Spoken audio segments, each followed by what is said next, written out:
Simulation theory. What if everything you know, every moment of joy, every hardship, and every thought exists within a simulation? Simulation theory proposes that our reality might not be the fundamental one, but a creation of advanced beings or systems. It suggests that what we perceive as physical and concrete might be no more real than the worlds inside a video game. The implications are staggering, especially when considering suffering. If our lives are simulated, does suffering hold the same weight? And what does it mean for how we understand pain, ethics, and existence? Simulation theory gained prominence through thinkers like Nick Bostrom, who argued that if advanced civilizations develop the ability to simulate realities indistinguishable from their own, and if they choose to create many such simulations, it becomes statistically likely that we are living in one. While this idea might sound like science fiction, it rests on logical possibilities.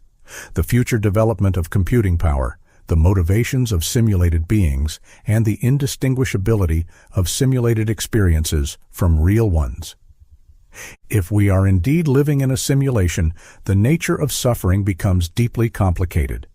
In a physical reality, pain and suffering are tied to biological processes, damage to the body, illness, or emotional distress. These experiences carry weight because they are directly connected to survival and well-being. But if our reality is simulated, suffering could be seen as something programmed into our experience.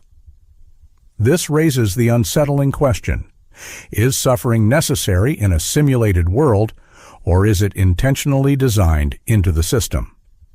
One possibility is that suffering exists because it adds depth and realism to the simulation. If the beings creating the simulation intended to replicate a reality as close to their own as possible, suffering might be an inescapable part of that design. After all, struggle, loss, and hardship are integral to the human experience, shaping our choices, relationships, and sense of meaning.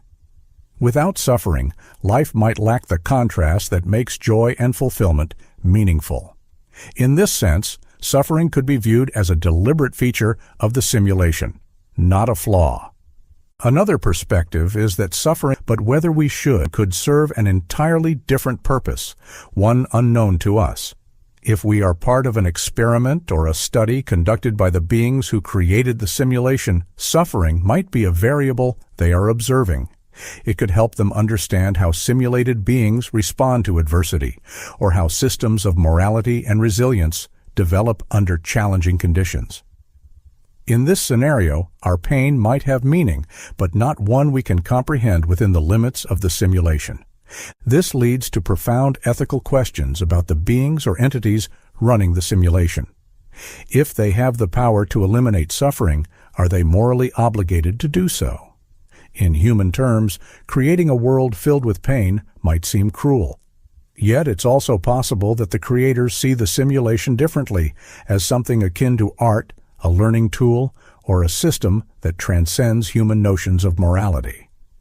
Their perspective might render the concept of cruelty meaningless. The possibility of simulated suffering also forces us to reevaluate our sense of agency. In a simulated world, are our actions and choices truly our own, or are they predetermined by the system?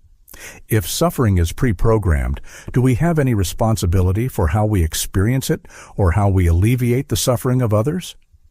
These questions challenge the foundations of ethics and free will, leaving us to grapple with whether simulated beings can hold moral accountability.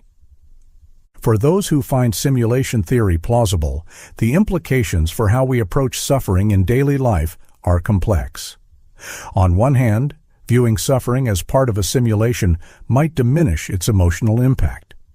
If pain is merely a construct, perhaps it doesn't need to be taken so seriously. On the other hand, the realization that suffering is programmed into the system could deepen its poignancy, as it becomes a reminder of our lack of control over the fundamental nature of our reality. Yet, even within the framework of simulation theory, suffering retains a profound immediacy. Whether real or simulated, pain feels real to the one experiencing it. A broken bone, the loss of a loved one, or the sting of rejection affects us deeply, regardless of whether it arises from biological processes or lines of code. This highlights a paradox of simulation theory. Even if our reality is an illusion, our experiences are not diminished. They remain powerful, vivid, and deeply meaningful to us. Simulation theory also raises the possibility that we are not passive participants, but active creators within the simulation. If we are simulated beings capable of understanding the nature of our reality, could we also influence or reshape it? This idea opens up a hopeful dimension, suggesting that even in a simulated world, we might have the power to confront and reduce suffering through our actions, empathy, and ingenuity. Ultimately, simulation theory forces us to confront fundamental questions about existence and meaning. If our reality is simulated, does that make it less valuable or significant? Or does the very fact that we experience consciousness, joy, and suffering imbue it with its own kind of reality? These questions are not easy to answer, but they remind us that the nature of reality, whether simulated or not, does not diminish the importance of how we live, how we treat others, and how we make sense of our lives. In the end, the possibility that we live in a simulation doesn't provide clear answers about suffering. It does, however, challenge us to rethink our assumptions about reality, agency, and the human experience. Whether our lives are the result of random chance, biological processes, or the design of an advanced civilization, our experiences remain undeniably real to us. Simulation or not, the choices we make in the face of suffering define who we are and shape the world we inhabit. The red button thought experiment. Imagine a red button sitting in front of you. Pressing it would instantly and painlessly erase all of humanity. No suffering, no lingering effects, just complete and total cessation of the human race. Now ask yourself, would you press it? This is the red button thought experiment, a simple but profound scenario that forces us to confront deep questions about the value of existence, the nature of suffering, and the moral weight of our choices. The thought experiment begins with the premise that humanity is deeply flawed. Wars, environmental destruction, inequality, and suffering are inescapable parts of our history and present. The person contemplating the button is often asked to consider whether humanity's existence causes more harm than good. Is the world better off with humans, or would the absence of our species alleviate the suffering we cause, both to ourselves and to the planet? The red button offers a radical solution, an end to all human suffering forever. This thought experiment is not about impulsive decision-making. It invites careful reflection on the complexities of human existence. First, it forces us to weigh the value of life itself. Is existence inherently valuable, regardless of the suffering it entails? Some argue that life, even with all its imperfections, is worth preserving because it holds the potential for beauty, love, creativity, and growth. Others counter that these positive aspects of life are outweighed by the pervasive suffering experienced by countless individuals, both human and non-human.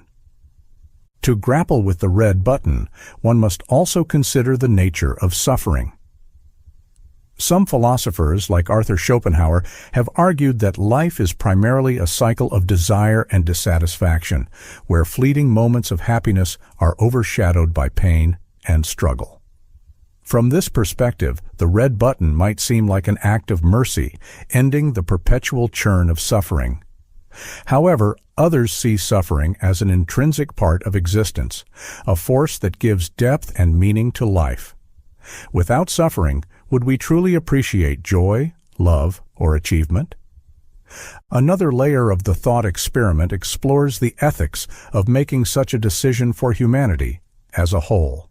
Even if one believes that pressing the button would eliminate suffering, does anyone have the right to make that choice for billions of people? Humanity is not a monolith. Individuals experience life in vastly different ways. While some endure profound suffering, others find immense value and fulfillment in their lives. The red button reduces this diversity to a binary decision, assuming a single perspective can encapsulate the experience of all.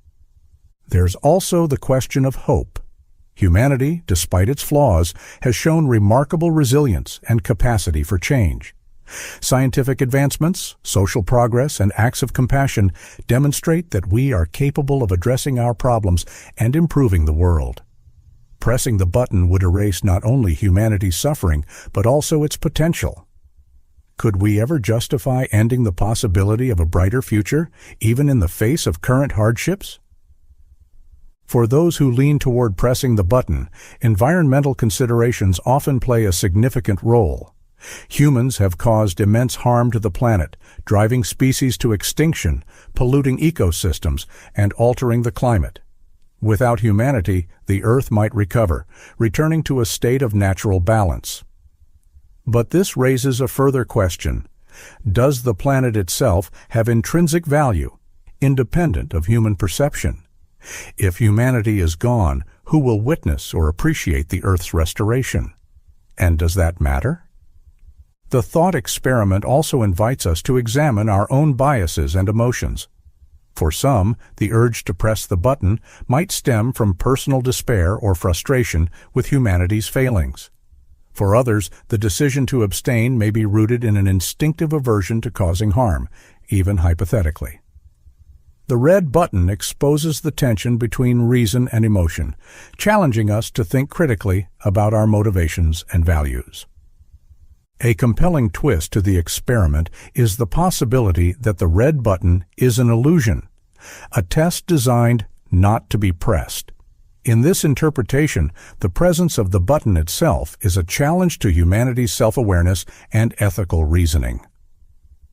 By choosing not to press it, we affirm our belief in the worth of existence, despite its imperfections. The button becomes a mirror, reflecting our hopes, fears, and beliefs about what it means to be human. Ultimately, the red button thought experiment is less about the act of pressing or not pressing the button, and more about the questions it raises. It forces us to confront the profound complexity of existence, where suffering and joy, destruction and creation, despair and hope are all intertwined. It challenges us to think deeply about the nature of life, the ethics of choice, and our place in the universe. The thought experiment doesn't provide easy answers, nor is it meant to. Its purpose is to provoke reflection, encouraging us to examine our values and assumptions. In the end, the red button remains unpressed, not because the decision is clear, but because the act of wrestling with its implications is what makes the question so powerful. Through this exploration, we come to understand more about ourselves, our relationship to humanity, and the weight of choices that shape existence itself. Transhumanism. What if humanity could take control of its own evolution, enhancing our bodies and minds beyond anything nature ever intended? This is the vision of transhumanism, a movement that seeks to use technology to overcome the biological limitations of the human body and redefine what it means to be human. It's not science fiction anymore. Transhumanism is a rapidly growing field of thought, blending philosophy, ethics, and cutting-edge science to imagine a future where humans are no longer bound by aging, disease, or even death. Transhumanism begins with a simple premise. Human beings are not the final stage of evolution. For centuries, we have adapted to our environment through natural selection, but transhumanists argue that we are now in a position to direct our own development. Advances in artificial intelligence, biotechnology, nanotechnology, and neuroscience are making it possible to fundamentally alter the way we live, think, and interact with the world. One of the key goals of transhumanism is to eliminate the physical vulnerabilities of the human body. Aging, for example, is often seen as an inevitable part of life, but transhumanists view it as a problem to be solved. Scientists are already exploring ways to slow, stop, or even reverse the aging process. Through cellular repair, genetic editing, and therapies that target the root causes of aging, the dream of a significantly extended lifespan, or even immortality, is no longer outside the realm of possibility.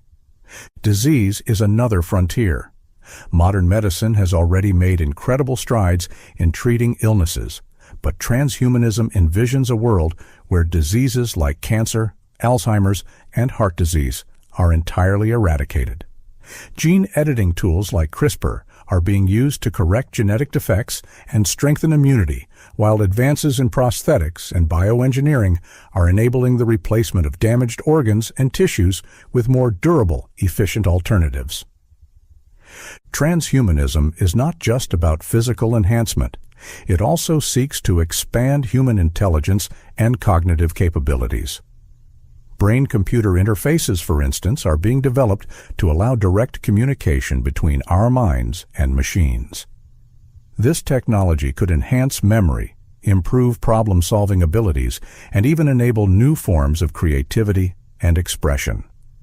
Imagine a future where knowledge is instantly accessible, not by looking at a screen, but by directly integrating it into your mind. At its core, transhumanism is a philosophy of improvement, but it raises profound ethical questions. If we enhance human capabilities, who gets access to these technologies? Will they be available to everyone, or will they create a new divide between the enhanced and the unenhanced? Critics worry about a future where wealth determines not just material comfort, but biological advantage, exacerbating existing inequalities and creating a society of technological haves and have-nots. Another ethical concern is the question of identity. As we integrate more technology into our bodies and minds, where do we draw the line between human and machine? If you replace enough parts of yourself with artificial components, are you still you? Transhumanists argue that identity is not tied to biology. It is about consciousness and experience.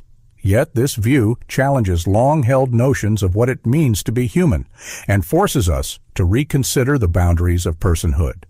Transhumanism also ventures into the philosophical territory of purpose and meaning. If we eliminate suffering, extend life indefinitely, and enhance our cognitive abilities, what does life look like? For some, this vision is utopian, offering endless opportunities for growth, exploration, and self-fulfillment. For others, it raises concerns about stagnation, boredom, or a loss of humanity's essential character. If struggle and limitation are integral to the human experience, what happens when those elements are removed? The movement is not without its critics. Some argue that transhumanism's pursuit of perfection overlooks the unintended consequences of altering complex biological systems. Others worry that the focus on enhancement distracts from addressing pressing global issues like poverty, climate change, and political instability. Transhumanists counter that their vision is not about escaping these challenges, but about equipping humanity with the tools to solve them more effectively. One of the most controversial aspects of transhumanism is its potential to transcend death itself. The idea of uploading consciousness into a digital format, a concept often referred to as mind uploading, suggests that we could achieve a kind of immortality by transferring our thoughts, memories, and personalities into machines. While this possibility is still speculative, it raises profound questions about the nature of consciousness. If your mind can be copied into a digital format, is that truly you or just a replica? What happens to the original you? The environmental implications of transhumanism are also significant. Some proponents argue that enhancing human efficiency, such as by reducing the need for food or energy, could help alleviate the strain on the planet's resources. Others point to the risks of technological overreach, where unregulated advancements could lead to unforeseen consequences for ecosystems and biodiversity. Transhumanism ultimately forces us to think about the long-term trajectory of humanity. Are we content to remain as we are, or do we embrace the tools of science and technology to redefine ourselves? It's a question that invites reflection on our values, aspirations, and responsibilities. Transhumanists believe that by pushing the boundaries of what is possible, we can create a future where humanity thrives in ways we can scarcely imagine today. The journey of transhumanism is just beginning, and it promises to be both exhilarating and challenging. It's a vision of humanity not as it is, but as it could become. Whether that future is one of liberation or division, progress or peril will depend on how we navigate the opportunities and risks of this extraordinary moment in history. The question is not just whether we can enhance humanity, but whether we should and what kind of future we want to create together. The absurd. Life demands meaning, but the universe refuses to provide it. This is the heart of the absurd, a concept explored by the French philosopher Albert Camus. It describes the fundamental conflict between our human need to find purpose and the universe's cold indifference. The absurd is not a problem to be solved or a puzzle to be unraveled. It is a condition of existence that we must learn to live with. Camus believed that by confronting the absurd directly, we could find a unique form of freedom and joy. The absurd arises from our unrelenting search for answers. As humans, we crave explanations for why we exist, why we suffer, and what it all means. We turn to religion, philosophy, science, and art to satisfy this hunger. But no matter how hard we look, the universe remains silent. It offers no ultimate answers, no grand purpose, and no comforting design. This silence can feel like a betrayal, as though the universe is withholding something we are entitled to. Yet, Camus argues, this tension between our need for meaning and the universe's indifference is not a failure of existence. It is simply the way things are. The absurd is not just a theoretical idea, it is something we encounter in everyday life. Imagine working tirelessly toward a goal only to realize that it doesn't bring the satisfaction you expected. Or consider the repetition of daily routines, waking up, eating, working, sleeping, and doing it all over again. These moments expose the gap between our expectations and reality, between the meaning we seek and the emptiness we often find. The absurd reveals itself in these moments, not as a dramatic revelation, but as an unsettling reminder of life's contradictions. For Camus, the absurd is not something to escape or overcome. It is a reality to be confronted head-on. Many people, when faced with the absurd, attempt to resolve it through what Camus called philosophical. This occurs when someone abandons their quest for meaning by embracing a pre-packaged answer, such as religious faith or ideological dogma. By doing so, they surrender their freedom and reject the very tension that makes life interesting. Camus rejected this approach, insisting that the absurd must not be denied or ignored. The absurd also raises the question of whether life is worth living.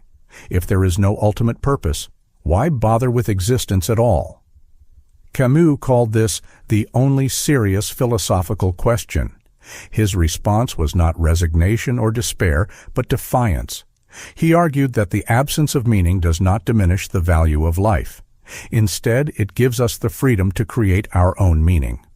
By accepting the absurd, we can live authentically, embracing the fleeting beauty and chaos of life without pretending it must serve a higher purpose. Camus used the myth of Sisyphus to illustrate his philosophy of the absurd. In Greek mythology, Sisyphus is condemned to roll a boulder up a hill for eternity, only for it to roll back down each time he nears the top. This endless repetition could easily be seen as a metaphor for futility and despair. But Camus reimagined Sisyphus as a figure of rebellion and strength. He argued that Sisyphus's task is no different from our own. We, too, face struggles that seem pointless in a universe without inherent meaning. Yet, by embracing his fate and continuing to push the boulder, Sisyphus asserts his freedom and defies the absurd. Camus concluded his essay by declaring, "One must imagine Sisyphus happy. This vision of happiness is not about denial or false hope. It is about finding joy in the act of living itself, even when life offers no guarantees. The absurd reminds us that our lives are ours to shape. Without a cosmic plan to follow, we are free to pursue what brings us fulfillment, whether that is love, creativity, or the simple pleasure of being alive. In this sense, the absurd is not a curse, but an opportunity to live fully and honestly. Camus's philosophy of the absurd also challenges traditional ideas of success and failure. In a meaningless universe, external measures of achievement lose their significance. What matters is not whether we accomplish great things or leave a lasting legacy, but whether we engage with life authentically and courageously. This perspective liberates us from the pressure to conform to societal expectations or chase goals that do not truly resonate with us. The absurd is not an easy philosophy to embrace. It requires us to let go of comforting illusions and face the world as it is. But in doing so, it offers a profound form of freedom. It teaches us to stop searching for answers that do not exist and instead focus on the experience of living. The absurd reminds us that life's meaning is not something we find. It is something we create. In the end, the absurd is both a challenge and a gift. It asks us to confront the contradictions of existence without flinching, to live with uncertainty, and still find joy. Camus believed that this acceptance of the absurd was the ultimate act of rebellion, a refusal to be defeated by life's lack of meaning. By embracing the absurd, we reclaim our freedom and discover a happiness that is uniquely our own. Life, for all its strangeness and struggle, becomes an adventure worth living.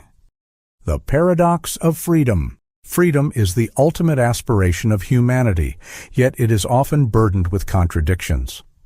The paradox of freedom lies in the tension between our desire for complete autonomy and the inevitable constraints that make freedom meaningful.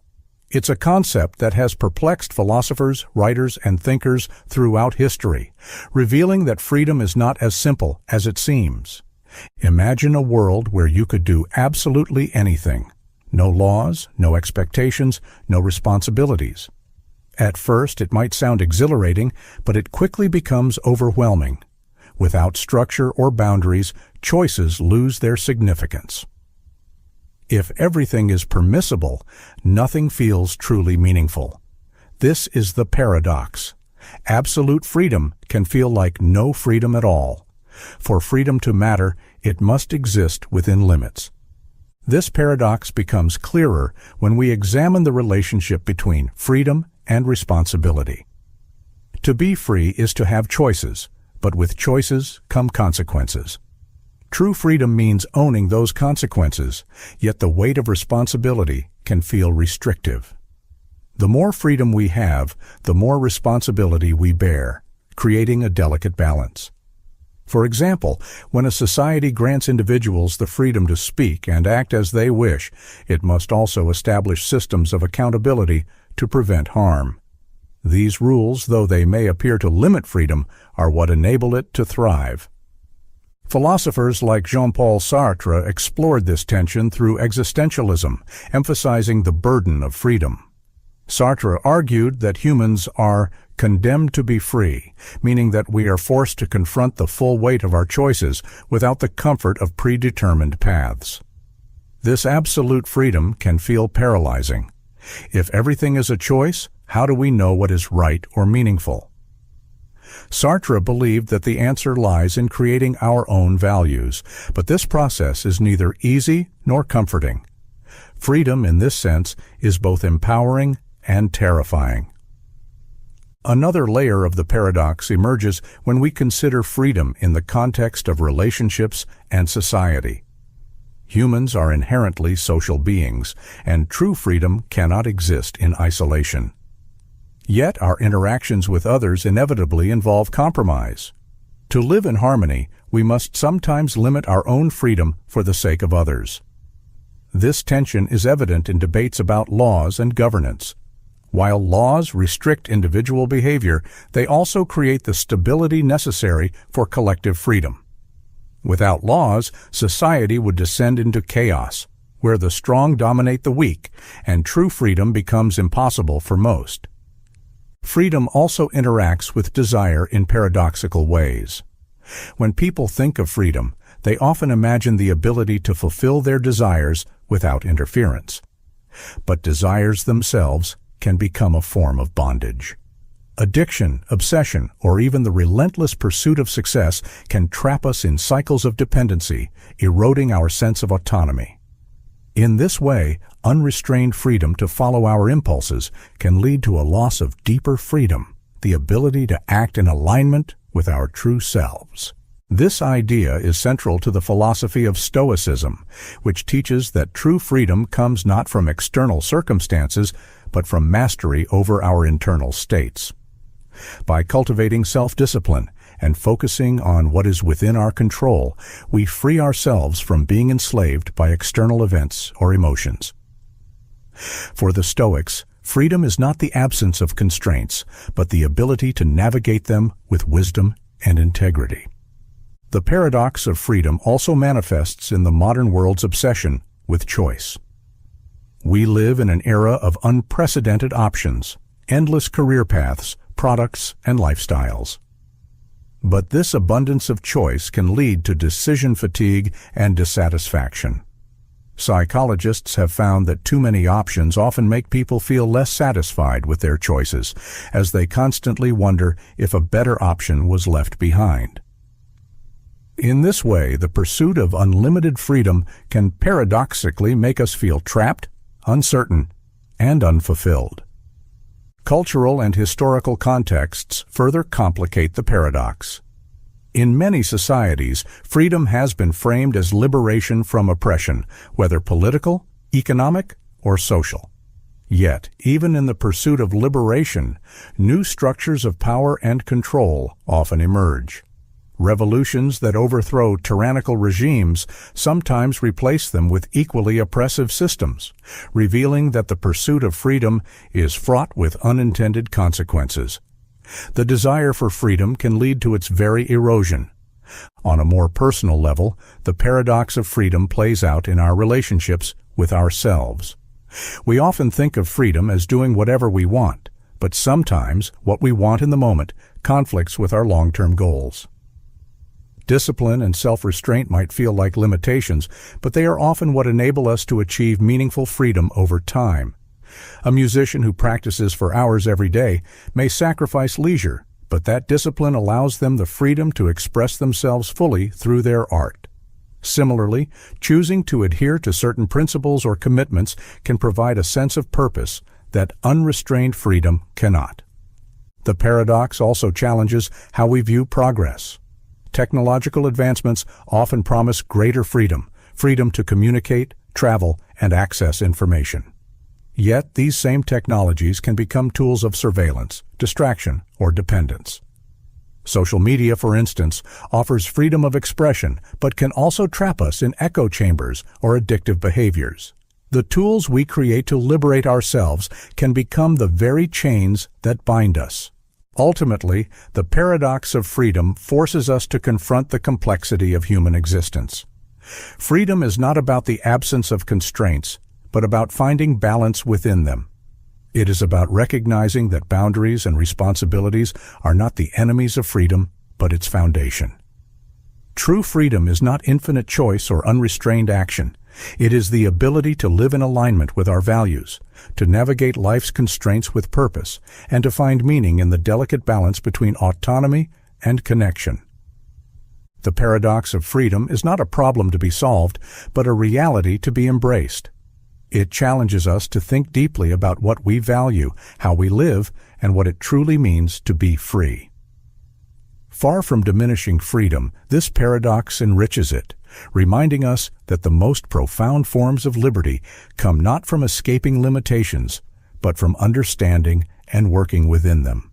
Life is a cosmic accident. Life wasn't planned, it wasn't designed, it wasn't inevitable. It's the result of a cosmic accident, an extraordinary chain of events in an indifferent universe that just happened to align in the right way. From the formation of the first atoms to the emergence of consciousness, every step of life's journey is marked by randomness and improbability. The question is, what does this realization mean for how we see ourselves, our purpose, and the nature of existence itself? To understand life as a cosmic accident, we have to look at its origins.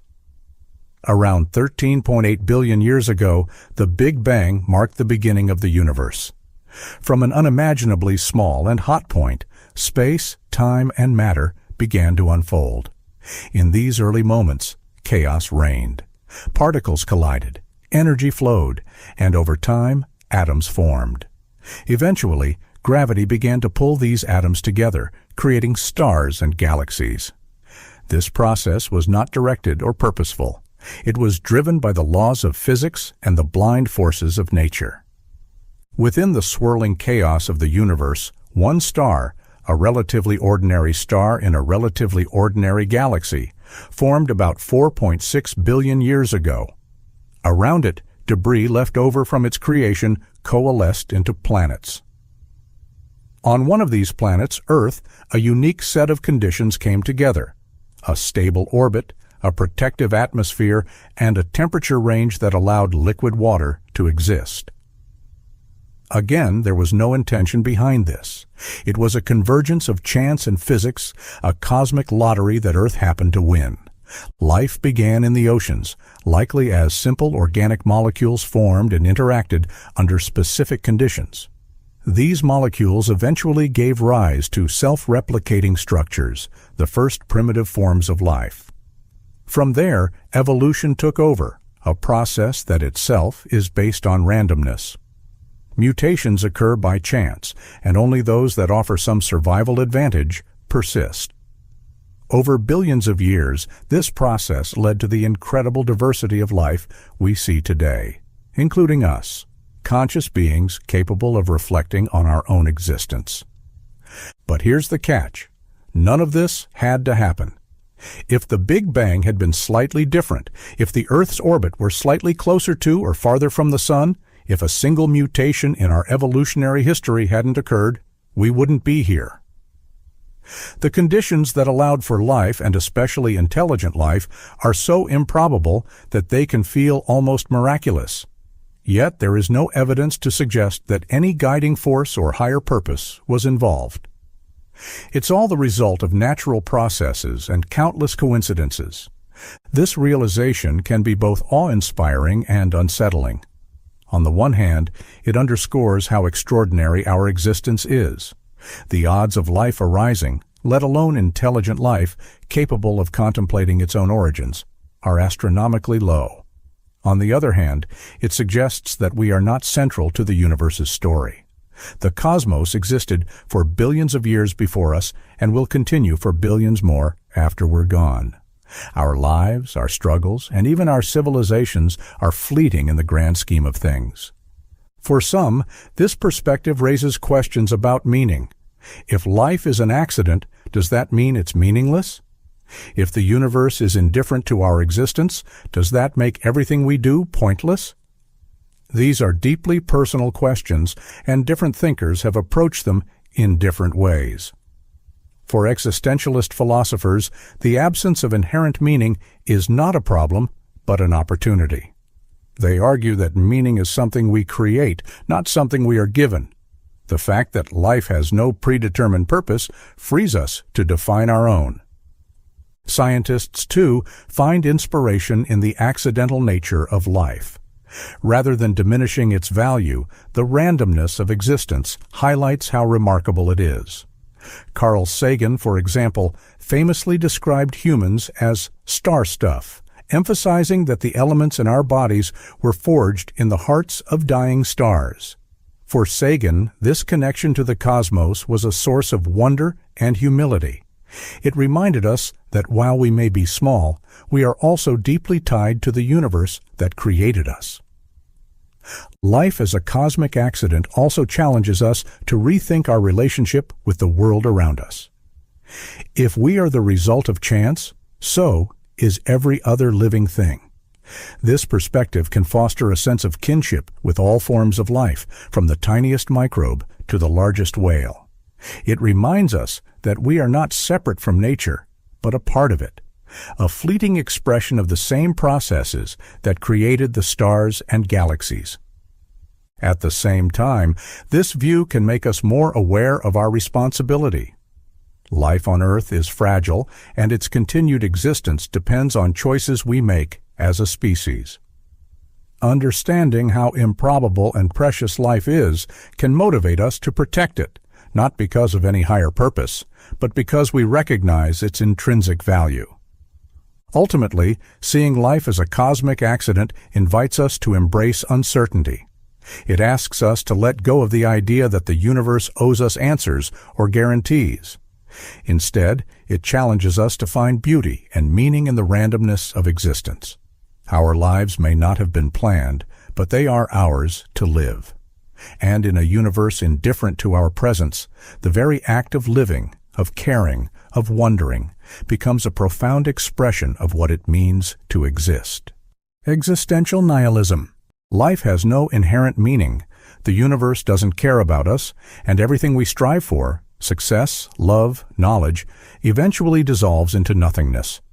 This is the stark reality at the core of existential nihilism, a philosophy that strips away comforting illusions and asks us to face existence as it truly is. For many, this realization feels like staring into an abyss, where purpose and value crumble under the weight of indifference. Existential nihilism gained prominence through the works of 19th-century thinkers like Friedrich Nietzsche, Søren Kierkegaard, and Fyodor Dostoevsky. Nietzsche, in particular, saw the collapse of traditional religious and moral structures as a profound turning point for humanity. With the death of God, society lost the unifying framework that gave life coherence and purpose for centuries. Without a divine plan or higher authority, Nietzsche argued, humanity was left to navigate an empty universe, devoid of ultimate meaning or direction.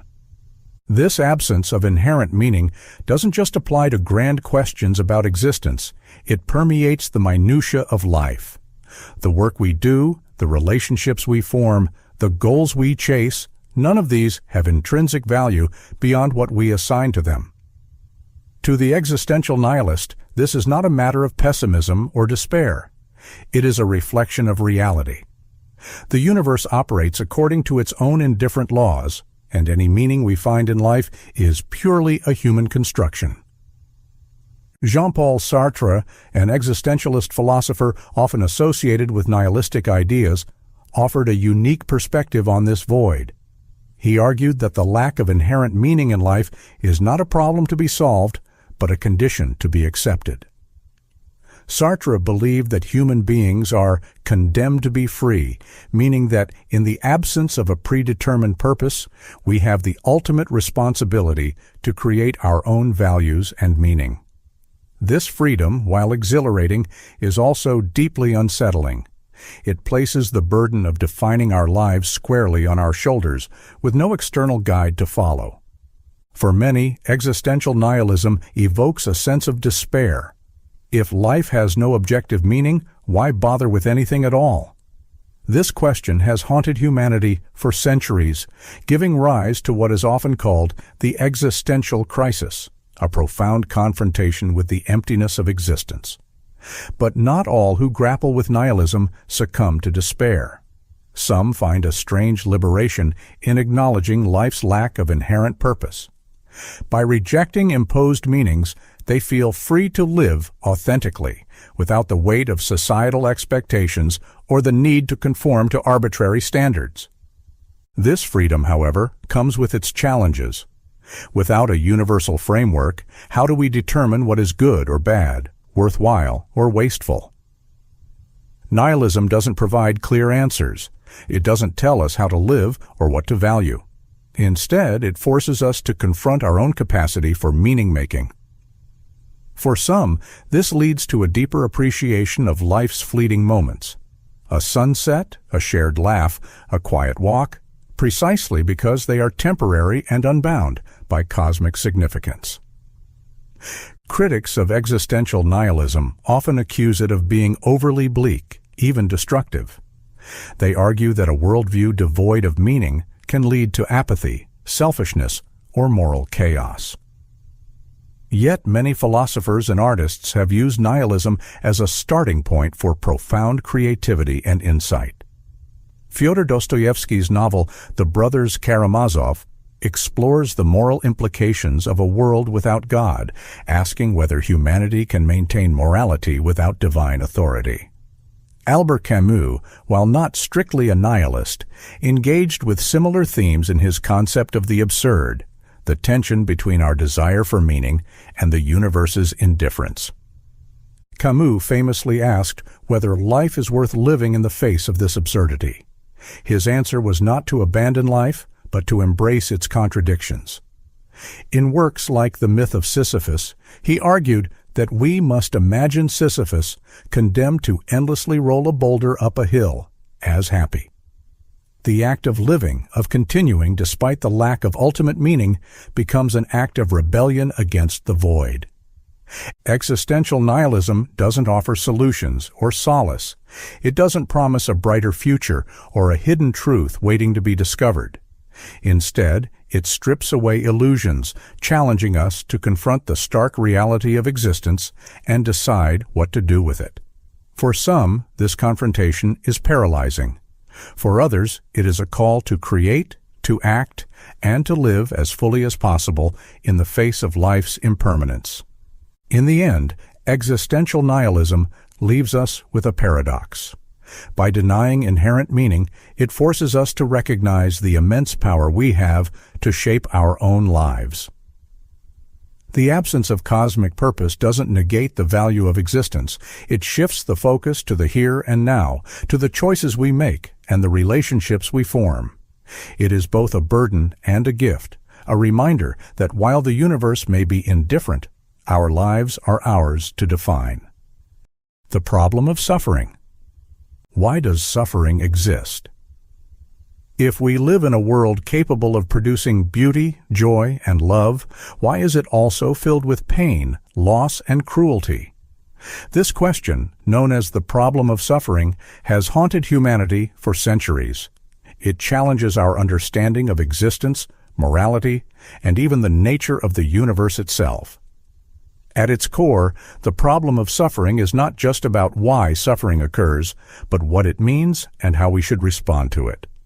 Suffering takes many forms, from the physical pain of injury to the emotional anguish of heartbreak or loss. It is an undeniable part of the human condition woven into the fabric of existence. But what makes suffering so perplexing is its universality. No one is exempt from it. Whether rich or poor, powerful or powerless, every sentient being experiences suffering in some form. This shared reality raises profound questions. Is suffering necessary? Is it random? Or is there a deeper purpose behind it? Philosophers and thinkers have approached the problem of suffering in different ways. For those who believe in a higher power, suffering poses a theological challenge. If God is all-powerful and all-loving, why does He allow suffering to exist? This question, often referred to as the problem of evil, has led to centuries of debate. Some argue that suffering is a test of faith or a tool for spiritual growth. Others suggest it is a consequence of human free will, a necessary byproduct of our ability to choose. Yet these answers often feel incomplete. They might explain some instances of suffering, but fall short when faced with the sheer scale of pain in the world, natural disasters, disease, and tragedies that seem to strike without reason. Secular perspectives on suffering often focus on its biological and evolutionary roots. Pain, for instance, serves an important function in alerting organisms to danger. Without the ability to feel pain, a person might not withdraw their hand from a fire or recognize the symptoms of an illness. Emotional suffering, too, has its roots in survival. Fear keeps us safe from threats, while grief helps us process loss and move forward. From this perspective, suffering is not a cosmic punishment or moral failing, but a necessary part of life's design. Yet, understanding the purpose of suffering doesn't make it any easier to endure. It still leaves us questioning why life must be built on such a fragile foundation. Existentialist philosophers like Friedrich Nietzsche and Jean-Paul Sartre viewed suffering as an inevitable part of life, one that challenges us to find meaning in an indifferent universe. Nietzsche famously said, "To live is to suffer. To survive is to find some meaning in the suffering." For him, suffering was not something to be avoided, but something to be embraced and overcome, a crucible through which we forge strength and purpose. Sartre, on the other hand, saw suffering as a consequence of human freedom. Our ability to make choices, to hope and dream, inevitably exposes us to disappointment and despair. In this view, suffering is inseparable from the human experience. It is the price we pay for the richness of life. Another approach to the problem of suffering comes from Buddhist philosophy, which places suffering at the center of its teachings. The Buddha identified suffering, or dukkha, as the first of the Four Noble Truths. According to Buddhism, suffering arises from desire and attachment, our cravings for pleasure, permanence, and control. These desires are in conflict with the impermanent and ever-changing nature of reality, leading to frustration and pain. The Buddhist path offers a way to reduce suffering through mindfulness, ethical living, and the cultivation of wisdom. While it doesn't eliminate all pain, it provides tools for understanding and managing it, offering a path to inner peace. Modern psychology also sheds light on the problem of suffering, exploring how our minds interpret and amplify pain. Research shows that much of our suffering comes not from events themselves, but from the stories we tell ourselves about those events. For example, losing a job is undeniably difficult, but the suffering is often compounded by thoughts like, "I'm a failure," or "I'll never succeed." Cognitive behavioral therapy and mindfulness practices aim to break these patterns, helping individuals reframe their experiences and reduce the emotional toll of suffering. In recent years, the problem of suffering has taken on new dimensions with the rise of artificial intelligence and transhumanism. Some thinkers argue that suffering could one day be eliminated through technology, whether by re-engineering the human brain or creating digital environments free of pain. While this vision raises ethical and philosophical questions, it also challenges the assumption that suffering is an inevitable part of life. If we could eliminate suffering, should we? Or does suffering serve a deeper purpose that we would lose in the process? Ultimately, the problem of suffering is not just an intellectual puzzle. It is a deeply personal question. Each of us confronts suffering in our own lives, grappling with its meaning and impact. Some find solace in faith or philosophy, others in the support of loved ones or the pursuit of justice. What unites us is the shared experience of wrestling with pain, the search for meaning in hardship, and the hope for something better. Suffering is a paradox. It is both universal and deeply individual, both necessary and unbearable. It reveals the fragility of life, but also its resilience. While we may never fully solve the problem of suffering, the ways we confront it shape who we are and how we live. Perhaps the greatest lesson of suffering is its ability to connect us, to remind us of our shared humanity, and to inspire compassion, courage, and the relentless pursuit of understanding. The meaning of suffering. Suffering is inevitable. It touches every life in every corner of the world, leaving no one untouched. But why does it exist? Is it merely a cruel accident of life, or does it serve a deeper purpose? The question of the meaning of suffering has haunted humanity for millennia, inspiring some of our most profound philosophies, religions, and works of art. At its core, suffering raises questions about existence itself. Why must living beings endure pain, loss, and despair? For many, suffering seems to undermine the very idea of a just or meaningful universe. And yet some argue that suffering is not just an unfortunate byproduct of existence, but a force that shapes us, challenges us, and paradoxically gives life depth and meaning. One of the most influential perspectives on suffering comes from the ancient Greek philosopher Epicurus, who saw pain as an unavoidable part of the human experience. He argued that understanding the nature of suffering could help us manage it. For Epicurus, much of our suffering comes from fear of death, fear of pain, fear of the unknown. By confronting these fears head-on and recognizing their limits, we can reduce the hold they have over us. This isn't to say we eliminate suffering entirely, but we learn to navigate it with greater clarity. Religious traditions also provide powerful interpretations of suffering. In Christianity, suffering is often seen as a test of faith or a path to redemption. The story of Job, for example, explores the endurance of a man who loses everything yet continues to trust in God. Through his trials, Job's suffering becomes a means of deepening his relationship with the divine, even if the reasons for his pain remain incomprehensible. This perspective doesn't necessarily explain suffering, but it reframes it as something that can transform and elevate the human spirit. In Buddhism, suffering is placed at the center of its teachings. The First Noble Truth states that life is marked by suffering, or dukkha, caused by desire and attachment.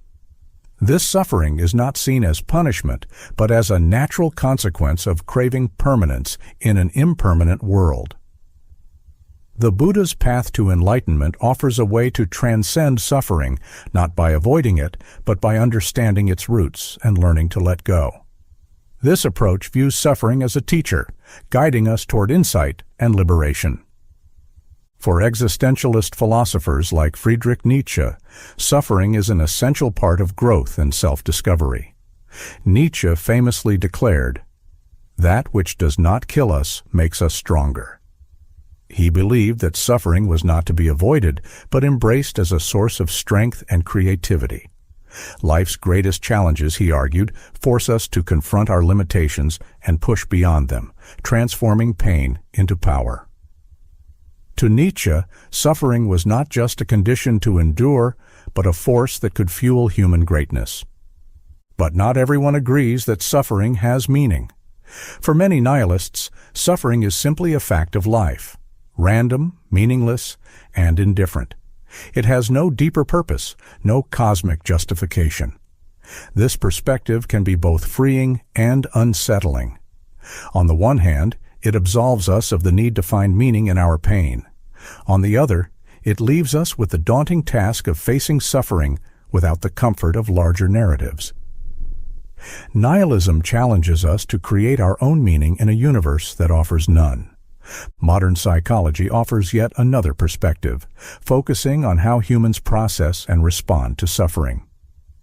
Viktor Frankl, a Holocaust survivor and psychiatrist, wrote extensively about the meaning of suffering in his book, Man's Search for Meaning. Drawing on his experiences in concentration camps, Frankl argued that while we cannot always control the suffering we endure, we can choose how we respond to it. For Frankl, the ability to find meaning even in the darkest circumstances is what defines humanity. He saw suffering as an opportunity to rise above our circumstances and affirm the value of life. Science, too, sheds light on the nature of suffering, particularly its role in evolution. Pain serves as a survival mechanism, warning us of danger and helping us avoid harm. Emotional suffering, such as grief or loneliness, strengthens social bonds and promotes cooperation, which are essential for the survival of social species. While these explanations don't offer moral or philosophical meaning, they reveal suffering as an integral part of life's design, shaping the way we interact with the world and each other. In the modern world, where suffering often feels overwhelming, wars, pandemics, environmental crises, it's easy to see it as an insurmountable burden. Yet some argue that suffering can inspire acts of compassion and solidarity. In moments of collective hardship, people often come together to support one another, finding strength and meaning in shared humanity. This doesn't erase the pain, but transforms it into something that connects and uplifts. Suffering forces us to ask difficult questions. It challenges our assumptions, tests our resilience, and compels us to confront the fragility of life. Whether we find meaning in it or not, suffering remains one of the most profound and universal aspects of existence. It is a mirror reflecting our vulnerability and a crucible in which our character is forged. Ultimately, the meaning of suffering is deeply personal. For some, it is a source of spiritual growth. For others, it is a reminder of life's harsh indifference. And for many, it is simply an undeniable fact of existence that must be faced and endured.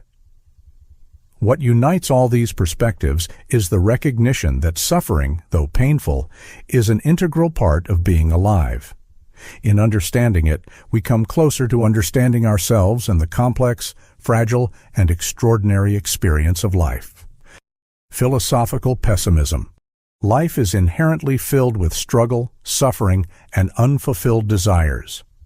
This stark view lies at the core of philosophical pessimism, a school of thought that challenges the optimism often associated with human existence.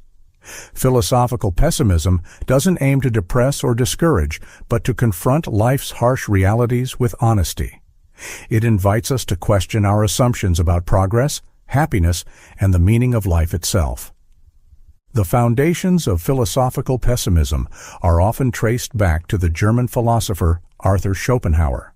For Schopenhauer, the root of human suffering is the will to live, a blind, insatiable force that drives all living beings. This will manifests as endless striving, where every fulfilled desire leads to another, creating a cycle of frustration and fleeting satisfaction. Schopenhauer believed that this relentless striving is not only exhausting, but ultimately futile, as it perpetuates dissatisfaction and suffering. Schopenhauer's view of life as inherently painful extends beyond individual struggles. He argued that suffering is woven into the very fabric of existence, affecting all living beings. Predators hunt prey, illnesses afflict the body, and death looms over every life.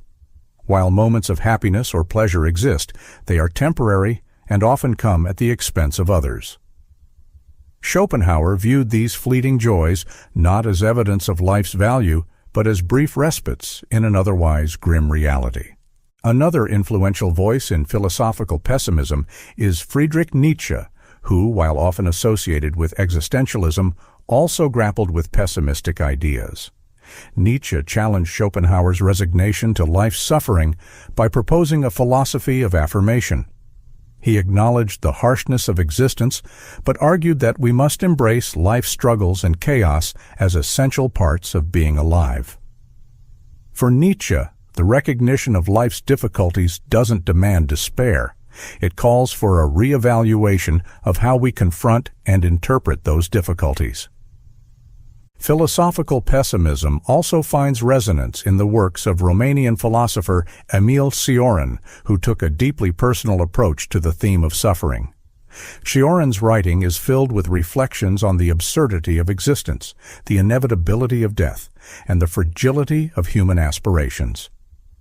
He described life as a continuous struggle against despair, where moments of clarity often reveal the emptiness beneath our pursuits. For Cioran, pessimism wasn't a philosophy to solve, but a lens through which to see life more clearly. One of the most compelling aspects of philosophical pessimism is its critique of progress. While many people believe in the idea of continuous improvement, whether through technology, society, or personal growth, philosophical pessimists challenge this narrative. They argue that while circumstances may change, the fundamental nature of human suffering remains constant. Technological advancements might alleviate certain hardships, but they often create new forms of discontent. Similarly, societal progress may improve living conditions, but it cannot eliminate existential suffering or the limitations of mortality. Philosophical pessimism also questions the pursuit of happiness as a primary goal. It suggests that the relentless focus on achieving happiness often leads to greater disappointment, as happiness is elusive and transient. Instead of chasing an idealized state of contentment, pessimists encourage us to accept the imperfections and limitations of life. This acceptance doesn't mean giving up, but learning to navigate existence without the constant pressure to find ultimate fulfillment. One way philosophical pessimism offers solace is by emphasizing solidarity in suffering. By recognizing that pain and struggle are universal experiences, pessimism fosters a sense of connection and compassion. If suffering is an inevitable part of life, then our shared vulnerability can be a source of empathy and understanding. This perspective encourages us to care for one another, not because life is perfect, but because we are all navigating its challenges together. Philosophical pessimism also provides a counterbalance to overly simplistic or idealistic views of life. In a world that often glorifies positivity and success, pessimism serves as a reminder that struggle is a natural and valid part of existence. It allows us to approach life with a sense of realism, acknowledging its difficulties without being consumed by them. In this way, pessimism can be a grounding force, helping us maintain perspective in the face of hardship. Critics of philosophical pessimism often accuse it of being defeatist or overly negative. They argue that focusing on life's struggles risks ignoring its beauty, joy, and potential. However, many pessimists would disagree with this characterization. They don't deny that beauty and joy exist. They simply refuse to ignore the suffering that accompanies them. For pessimists, acknowledging the full spectrum of human experience, including its darker aspects, is essential to understanding and appreciating life. Philosophical pessimism doesn't provide easy answers or comforting illusions. It doesn't promise a better future or a hidden purpose behind life's struggles. Instead, it challenges us to confront existence as it is, without sugarcoating or avoidance. This confrontation, while difficult, can also be liberating. By letting go of unrealistic expectations, we can engage with life on its own terms, finding meaning in the act of living itself. Ultimately, philosophical pessimism is not a philosophy of despair, but one of honesty. It asks us to look at life without flinching, to acknowledge its hardships without turning away. In doing so, it offers a deeper understanding of what it means to be human, a mix of pain, joy, hope, and doubt, all bound together in the complex, unrelenting experience of existence. Existential loneliness. No matter how connected we are, how deeply we love, or how closely we bond, there is a part of us that remains fundamentally alone. This is existential loneliness, the deep, pervasive sense of solitude that stems not from the absence of others, but from the nature of existence itself. It is the recognition that, as individuals, we are ultimately isolated in our inner experiences, carrying the weight of our existence alone. Existential loneliness is not about being physically alone. It's not the same as social isolation or the temporary feeling of missing someone. Instead, it's rooted in the realization that no one can fully understand or share the entirety of another person's inner world. No matter how well we articulate our thoughts or how closely we connect with someone, our subjective experiences remain uniquely ours. This inherent separateness is a condition of being human. Philosophers and writers have long grappled with this profound sense of isolation. Søren Kierkegaard, often regarded as the father of existentialism, spoke of the individual's relationship to existence as a solitary journey. He believed that confronting this solitude was essential for personal growth and authenticity. For Kierkegaard, the individual must face the truth of their aloneness to live a meaningful and authentic life. In this sense, existential loneliness is not just a burden. It is also a call to engage with oneself deeply and honestly. Friedrich Nietzsche explored a similar idea through his concept of the Übermensch, or overman. He saw the journey toward self-realization as inherently solitary, requiring individuals to transcend societal norms and find their own values. For Nietzsche, existential loneliness was a necessary part of this process. It was not something to be avoided, but embraced as a source of strength and individuality. The loneliness of standing apart from the crowd, of forging one's own path, was central to his vision of a fulfilled life. Existential loneliness is also tied to our awareness of mortality. As conscious beings, we understand that our lives are finite, and no one else can share the experience of our death. This knowledge creates a profound sense of solitude as we realize that we alone must face the uncertainty of what lies beyond. For Martin Heidegger, this awareness of mortality was central to the human condition. He described the concept of being toward death, emphasizing that the inevitability of death shapes how we live and how we confront our own existence. Existential loneliness in this context is inescapable. It is woven into our awareness of life's fragility. At the same time, existential loneliness can be a source of creativity and insight. Writers, artists, and thinkers have often drawn on their experiences of isolation to create works that resonate deeply with others. Franz Kafka's writings, for instance, reflect a profound sense of alienation and solitude, yet they speak to universal feelings of disconnection.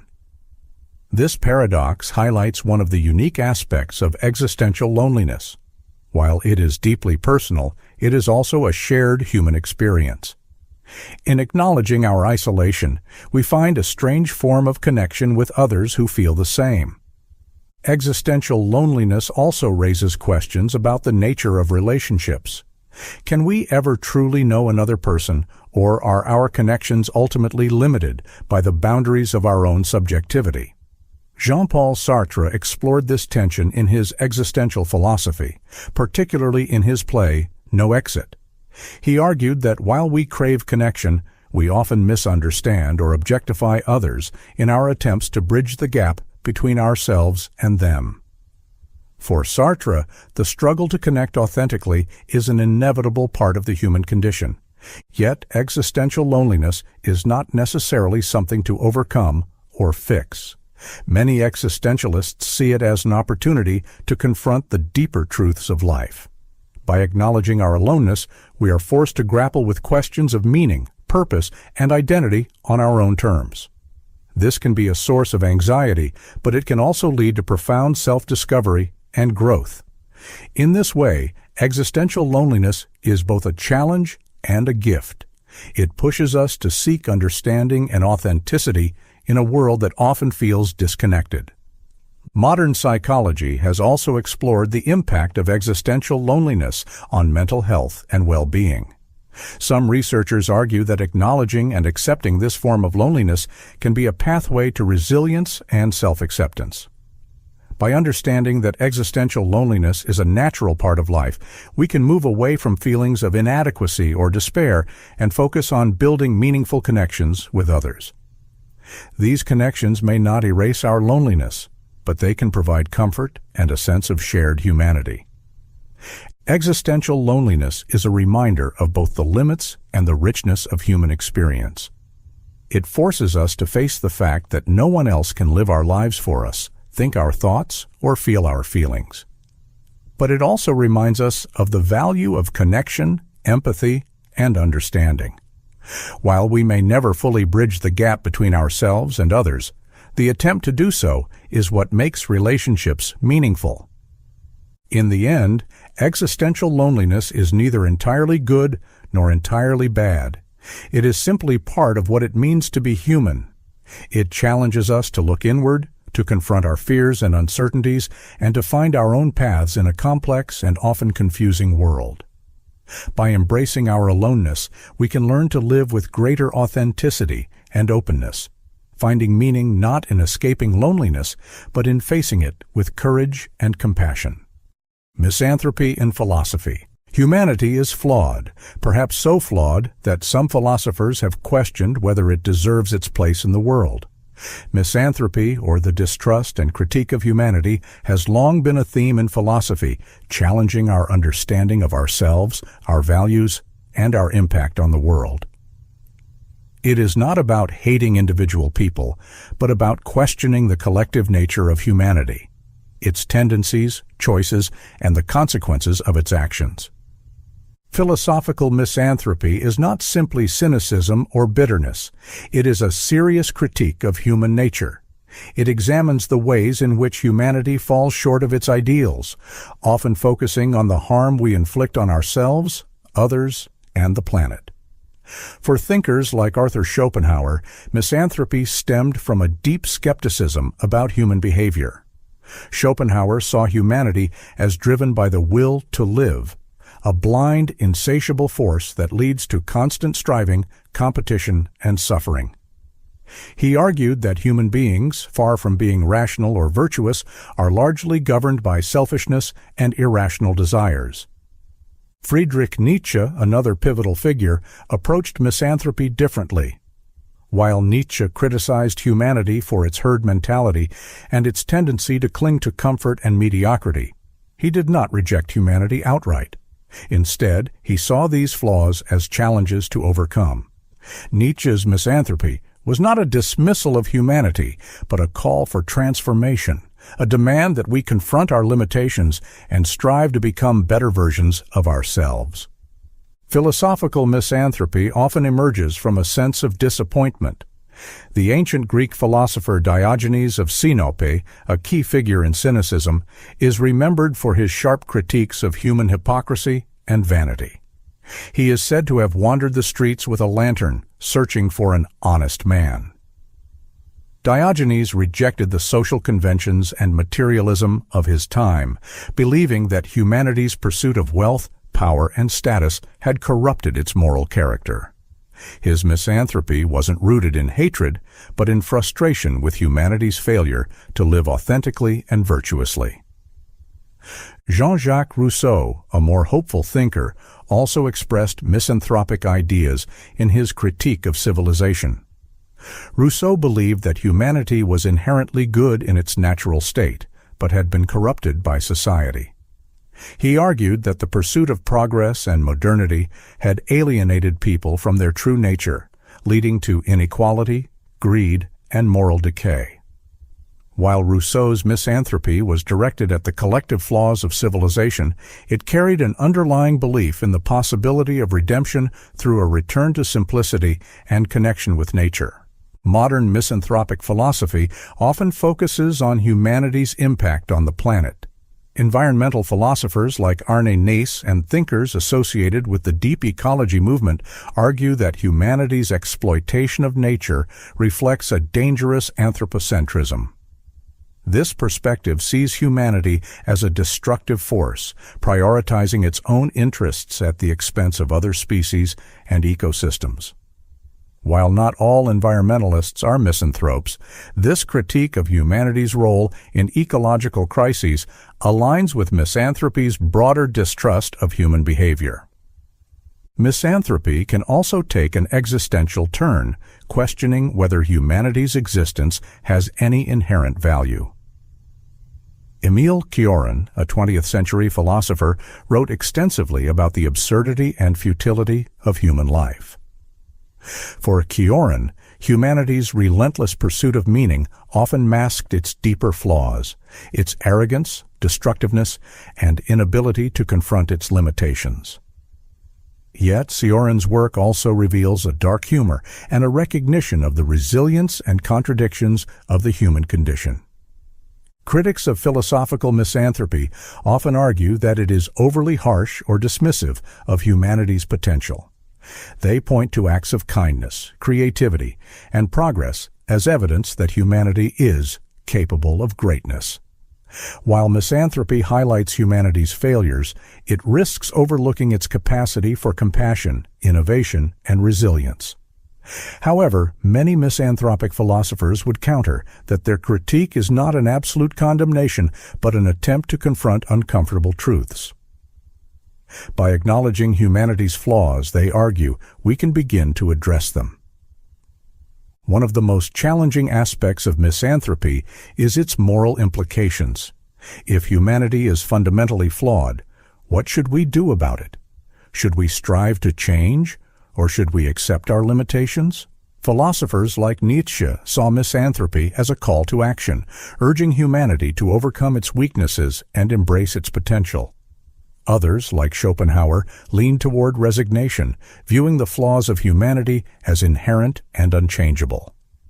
Philosophical misanthropy forces us to grapple with difficult questions about our nature and our future. Are our flaws a product of circumstance, or are they inherent to who we are?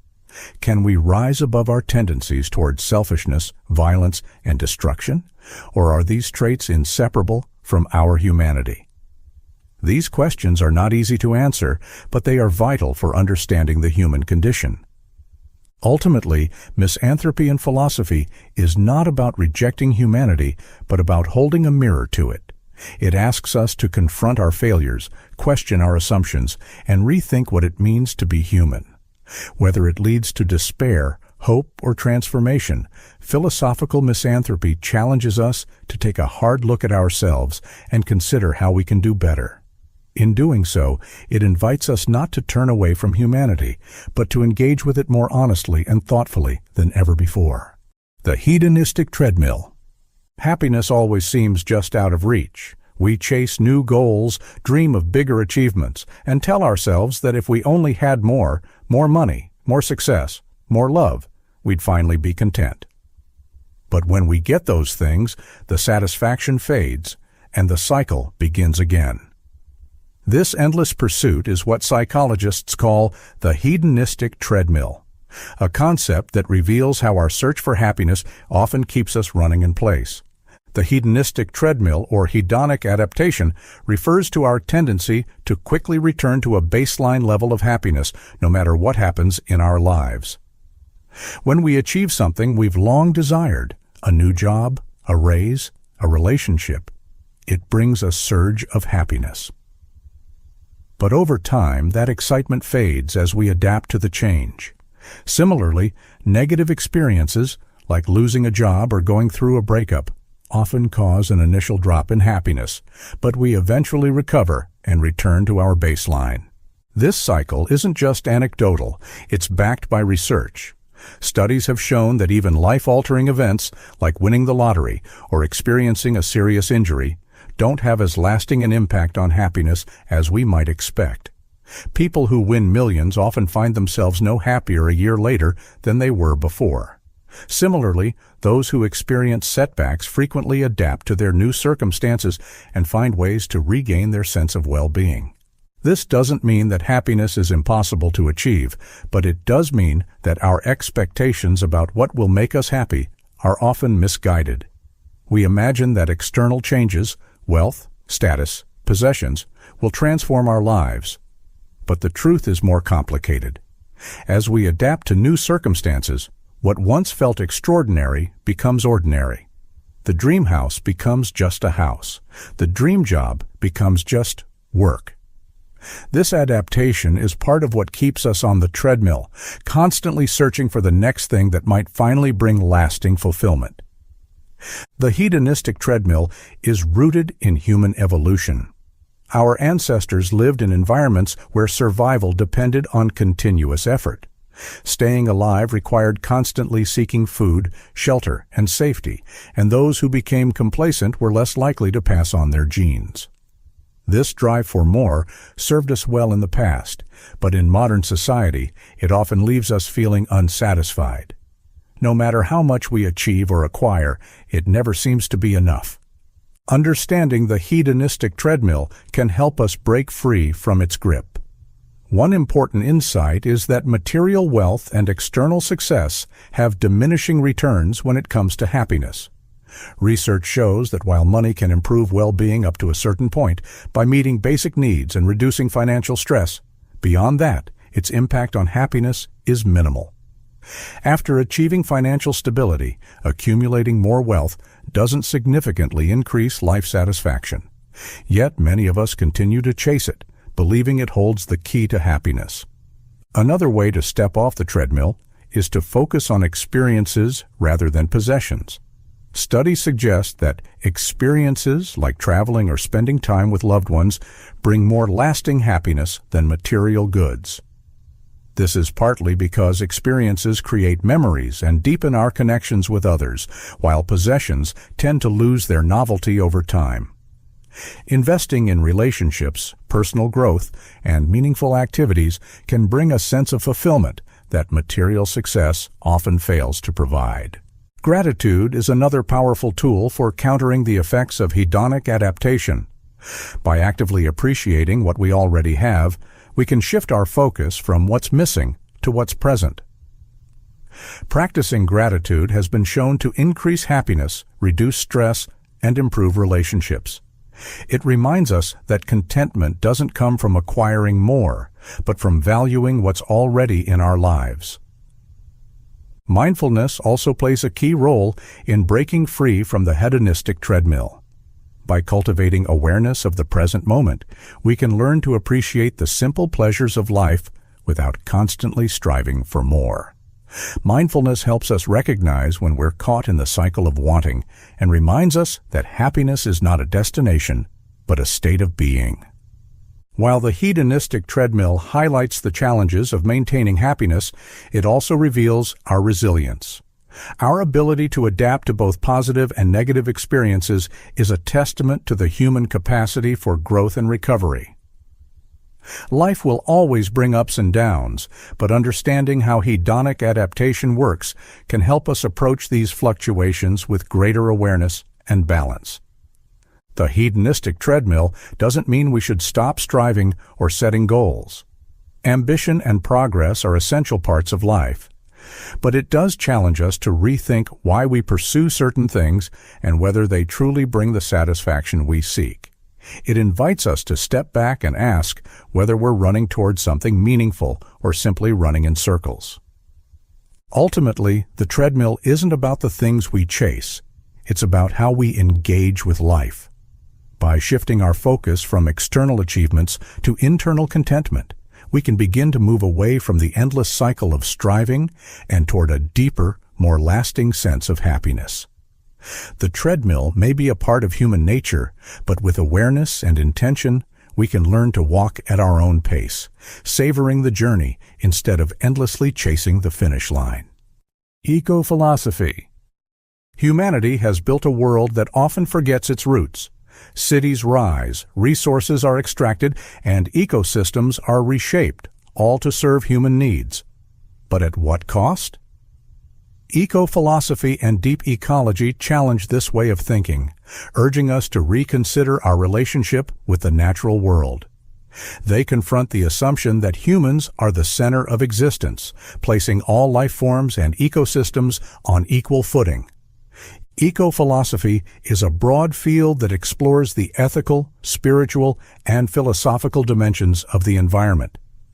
It's not just about preserving nature, it's about rethinking how we perceive and interact with the world around us. It challenges the anthropocentric mindset, the belief that humans are superior to other life forms and that nature exists solely for our use. Instead, eco-philosophy proposes a holistic view of life, where humans are seen as one part of a vast, interconnected web. One of the most influential movements within eco-philosophy is deep ecology, a term coined by Norwegian philosopher Arne Næss in the 1970s. Deep ecology goes beyond the surface-level concerns of traditional environmentalism, such as pollution and resource management. While these issues are important, deep ecology argues that they treat symptoms rather than addressing the root cause of environmental degradation: humanity's flawed relationship with nature.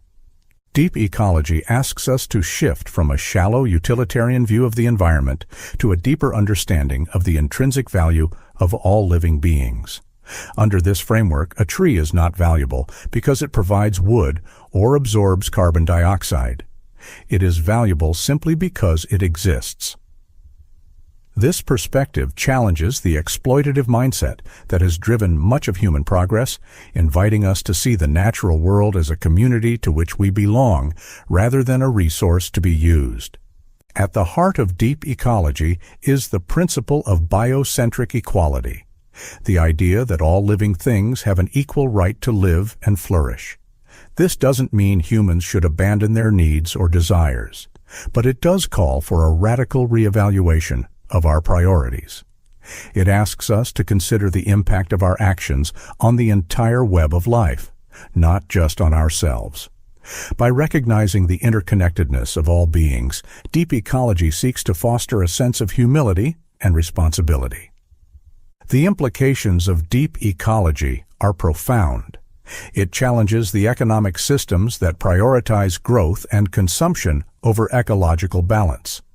It questions the narratives of human exceptionalism that have justified the destruction of habitats and species.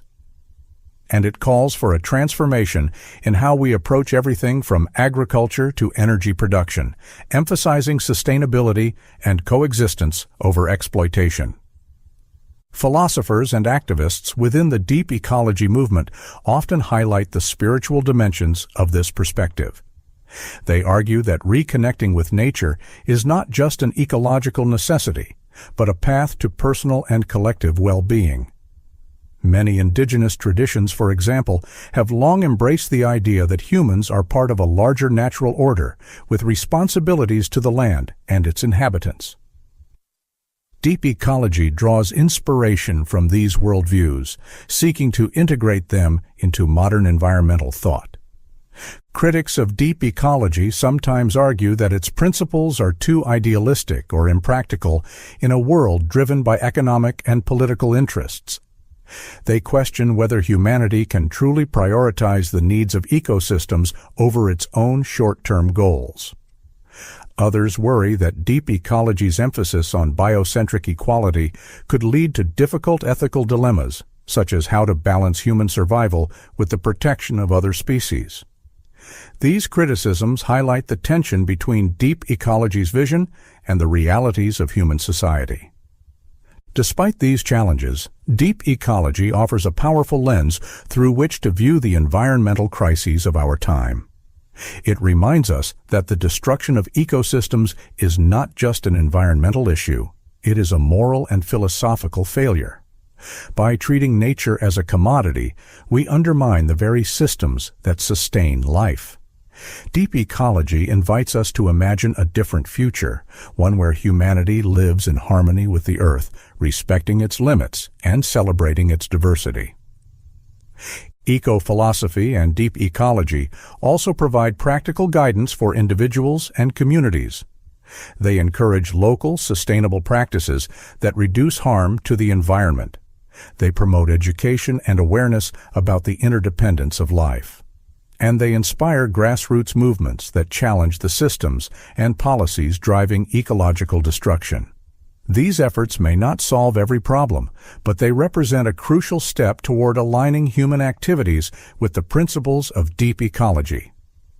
Perhaps the most radical aspect of eco-philosophy and deep ecology is their call for a shift in consciousness. They ask us to move beyond seeing nature as something separate from ourselves and instead recognize that we are deeply embedded within it. This shift is not easy.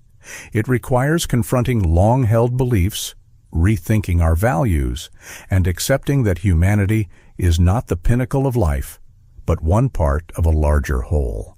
In a world facing climate change, biodiversity loss, and resource depletion, the ideas of eco-philosophy and deep ecology are more relevant than ever.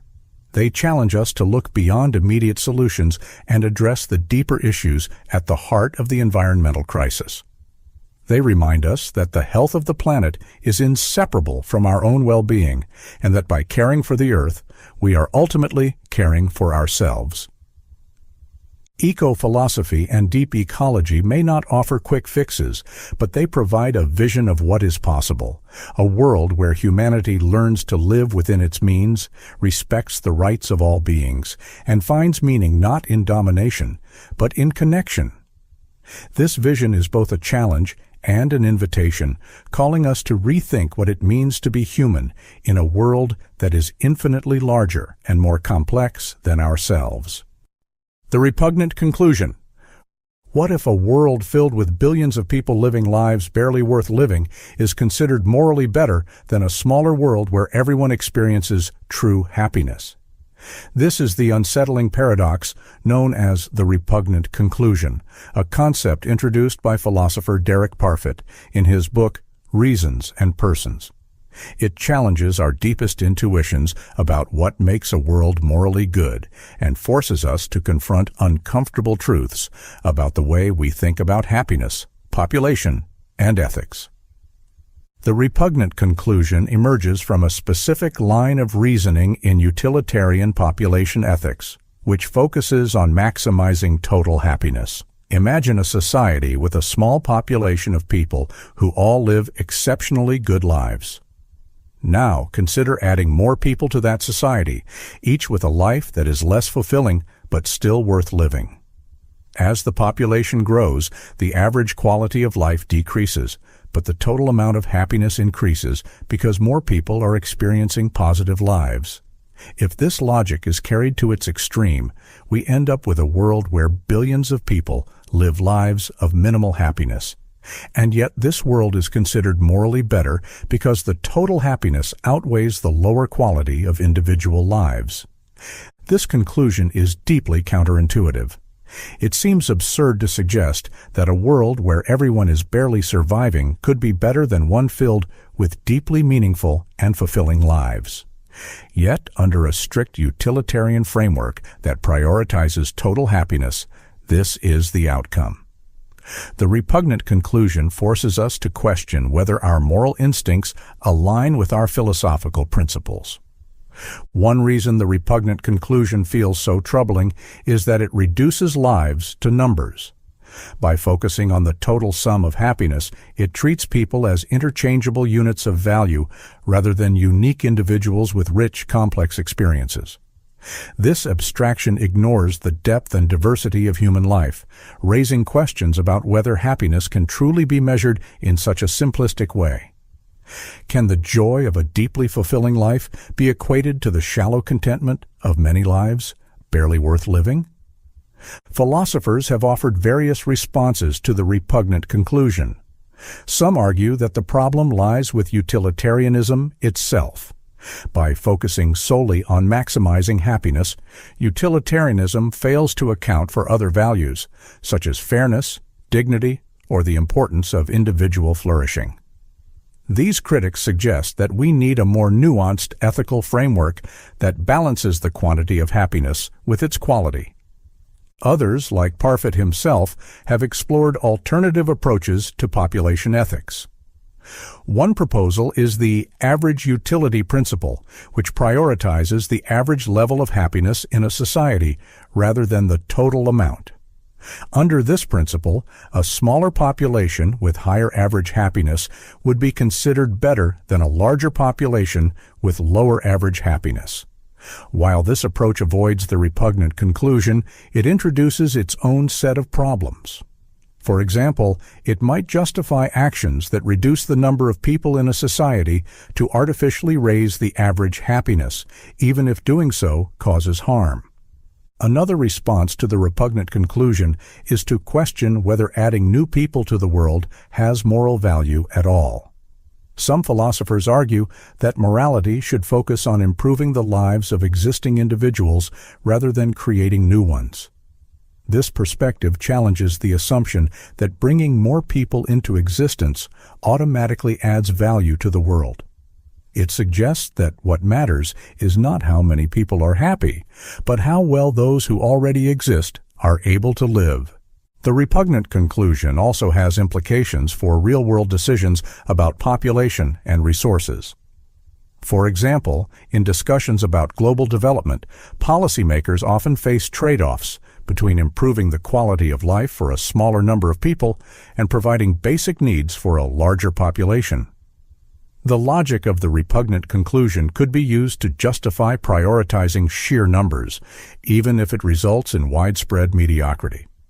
This raises ethical questions about how we balance the well-being of current and future generations. Parfit's work on the repugnant conclusion has influenced a wide range of philosophical debates, from the ethics of procreation to the moral responsibilities of governments and international organizations. It challenges us to think critically about the values we prioritize and the assumptions underlying our moral reasoning.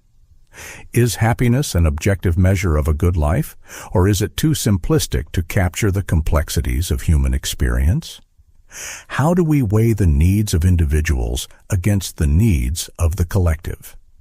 And what responsibilities do we have to those who do not yet exist?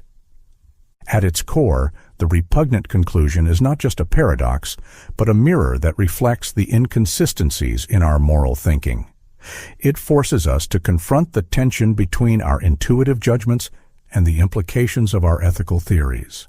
By grappling with this paradox, we gain a deeper understanding of the challenges and limitations of moral philosophy, and we are reminded that the pursuit of a better world often raises more questions than answers.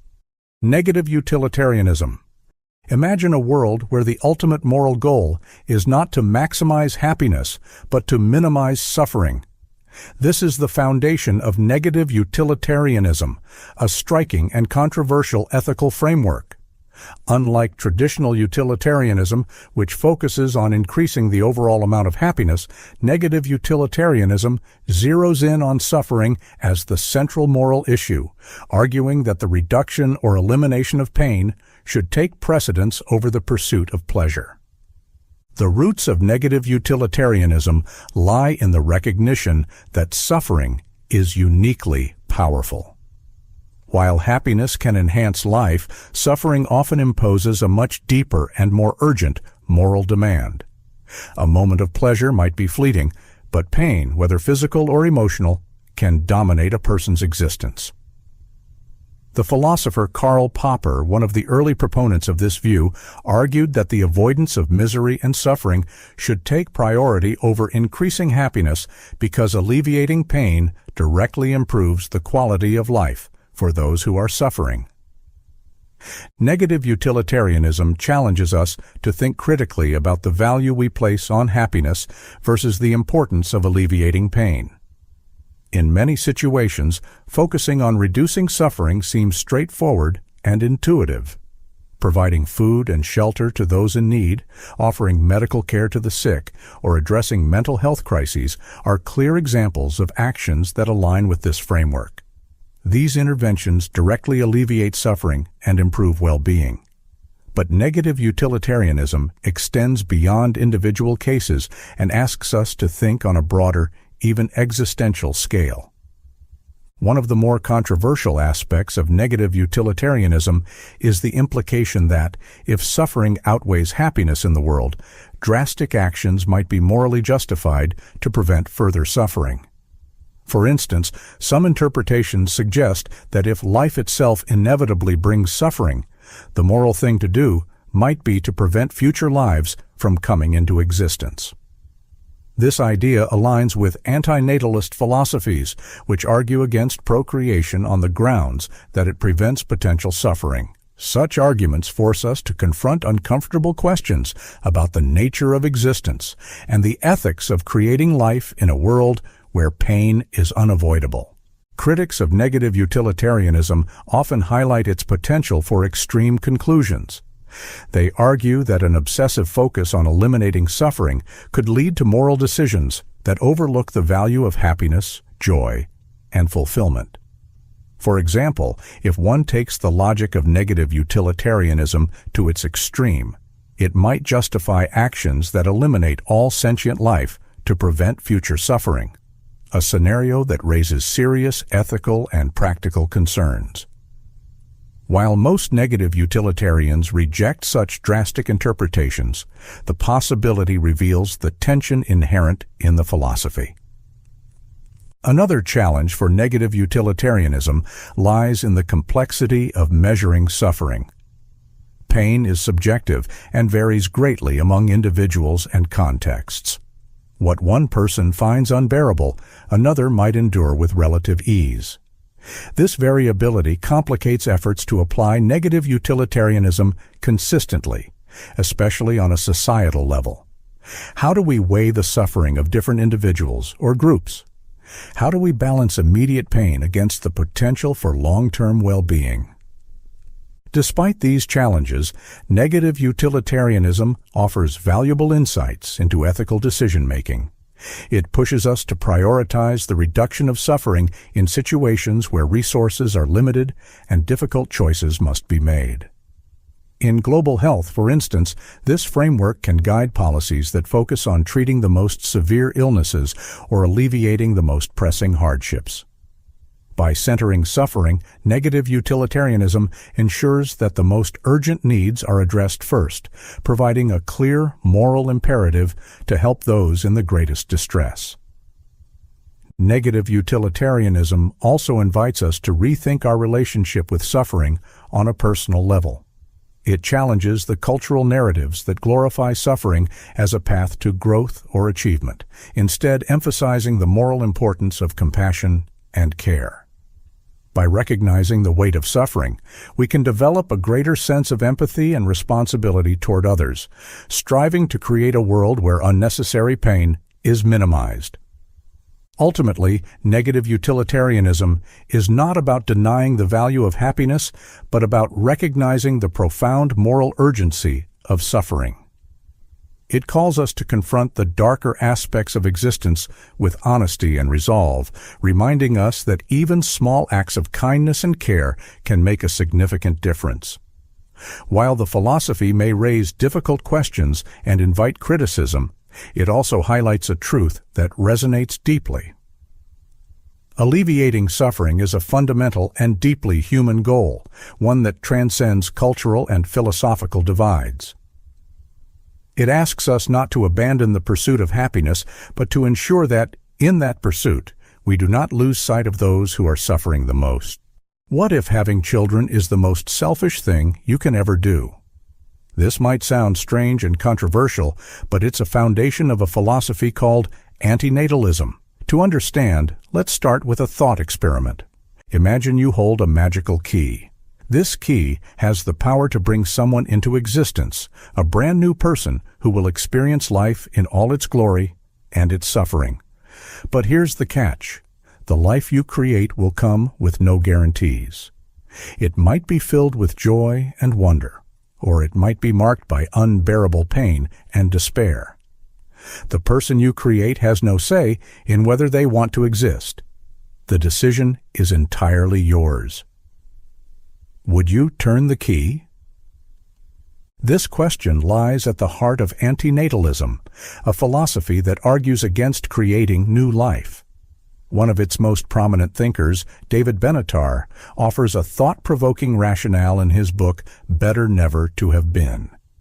He introduces the idea of an asymmetry in existence. If someone isn't born, they don't experience pain, which is good. They also don't experience happiness, but since they don't exist, they don't miss it.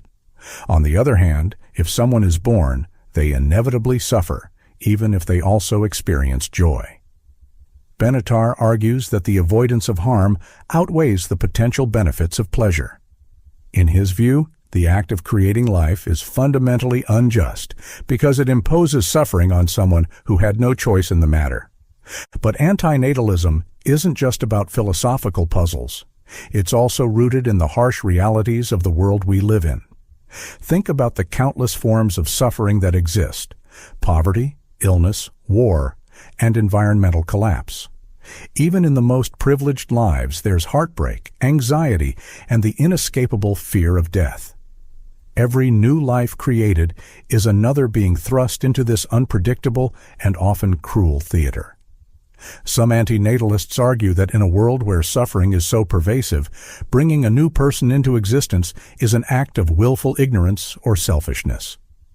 The philosophy also intersects with ethical questions about our responsibility to others. Philosopher Julio Cabrera, another influential voice in anti-natalism, takes a moral approach. He argues that procreation violates the principles of ethical behavior. According to Cabrera, the act of creating life disregards the consent of the person being born. It imposes risks and burdens without their agreement, making procreation a morally questionable act. Cabrera goes further, suggesting that bringing a child into the world is not an act of love, but an act of power, a decision made unilaterally by the parent.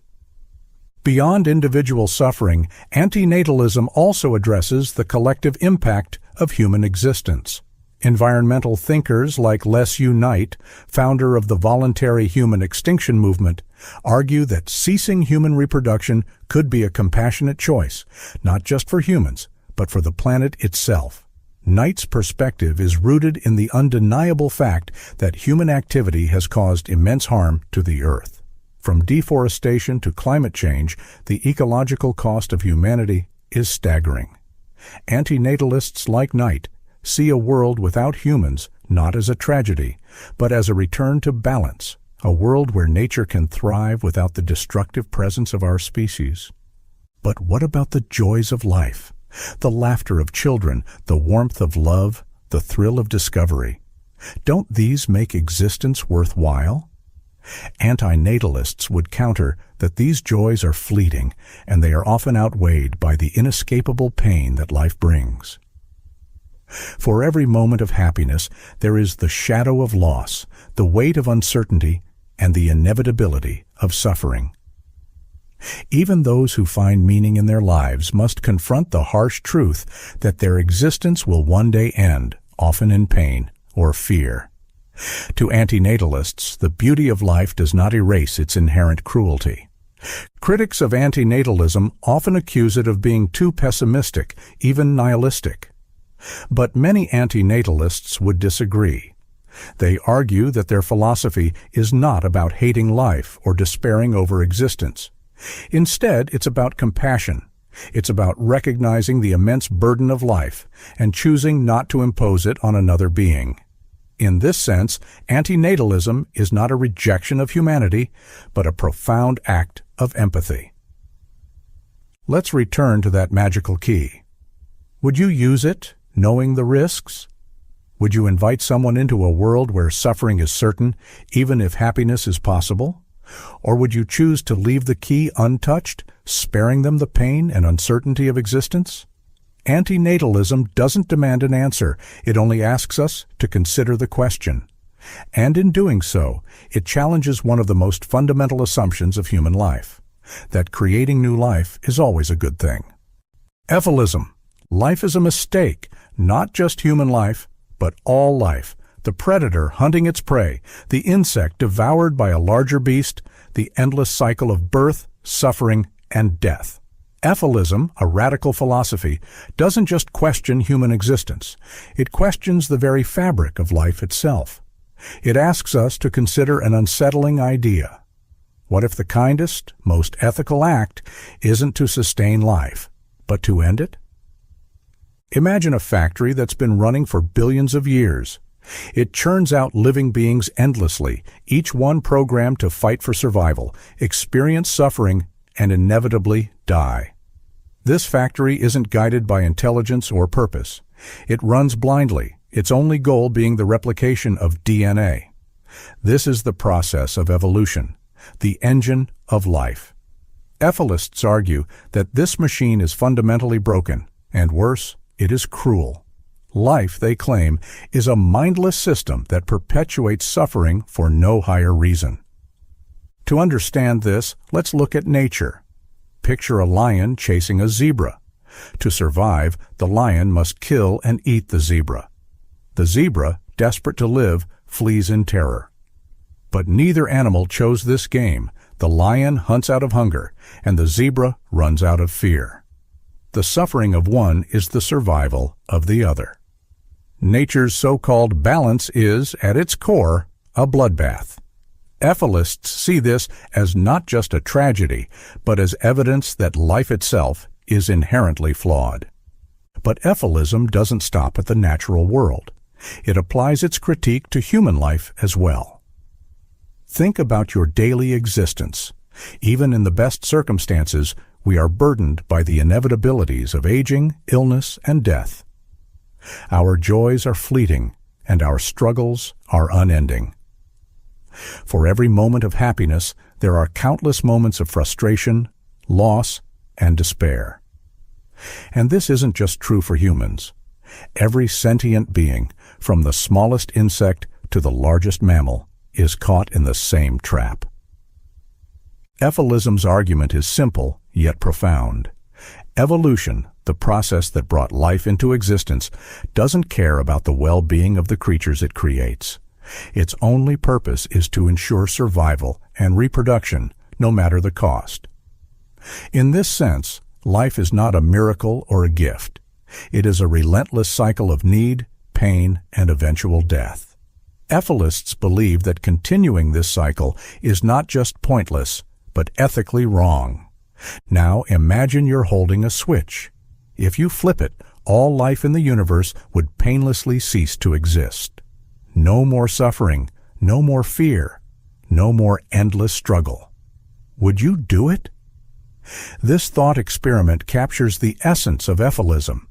It is not a philosophy born of hatred for life, but of compassion for all living beings trapped in its cycle. Ethilists argue that true kindness lies in ending suffering altogether, even if that means extinguishing life itself. Critics of Ephilism often label it as extreme or nihilistic. But Ethilists counter that their perspective is rooted in logic and empathy.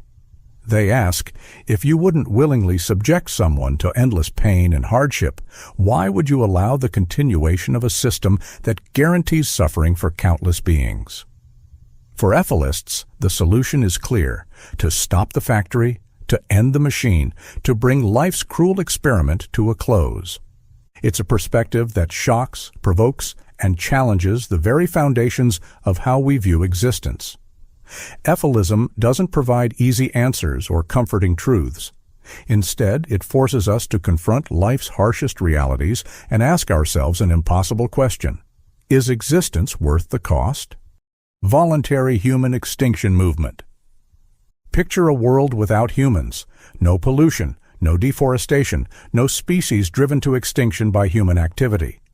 This is the vision of the voluntary human extinction movement, a provocative and deeply controversial ideology that proposes a simple but radical solution to humanity's environmental impact. That humans should voluntarily stop reproducing and allow our species to fade into extinction for the benefit of the planet and all other forms of life. The voluntary human extinction movement is not about hatred of humanity or advocating harm. At its core, it is rooted in compassion for the planet, for future generations, and for the countless species whose existence is threatened by human activity. Its founder, Les Knight, articulated the movement's philosophy as one of voluntary action. He argues that humanity's dominance over the earth has caused unparalleled harm, and the most ethical response is to step aside, allowing the natural world to heal and thrive without us. The movement asks us to confront uncomfortable truths about humanity's impact. As a species, we have reshaped ecosystems, altered the climate, and driven countless species to extinction. Every year, vast tracts of forests are cleared for agriculture, oceans are polluted with plastic, and the atmosphere is filled with greenhouse gases.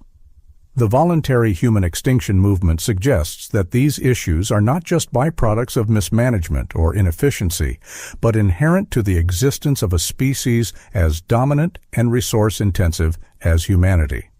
Supporters of the movement argue that even the most sustainable human practices come at a cost to other life forms.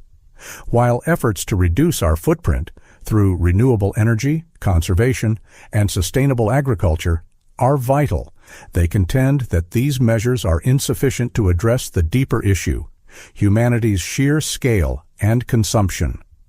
For them, voluntary extinction is not a statement of despair, but an act of altruism, a way to prioritize the needs of the planet over the perpetuation of a single species. Critics of the voluntary human extinction movement raise several objections. One of the most common is that it dismisses humanity's capacity for positive change. Humans, after all, are not only destructive, but also creative and compassionate. We have developed technologies that can restore damaged ecosystems, discovered ways to mitigate climate change, and advocated for the rights of other species. Critics argue that instead of disappearing, humanity should focus on becoming better stewards of the earth, finding ways to coexist harmoniously with other life forms. Another critique is the philosophical question of whether extinction is inherently better for the planet. Without humans, the natural world would undoubtedly recover, but the cycle of life would still involve suffering. Predation, disease, and competition are fundamental aspects of ecosystems. The absence of humans might alleviate certain pressures, but it would not eliminate pain and struggle from the natural world. The movement also sparks ethical questions about how humanity values itself. Is it possible to promote voluntary extinction without diminishing the inherent worth of human life?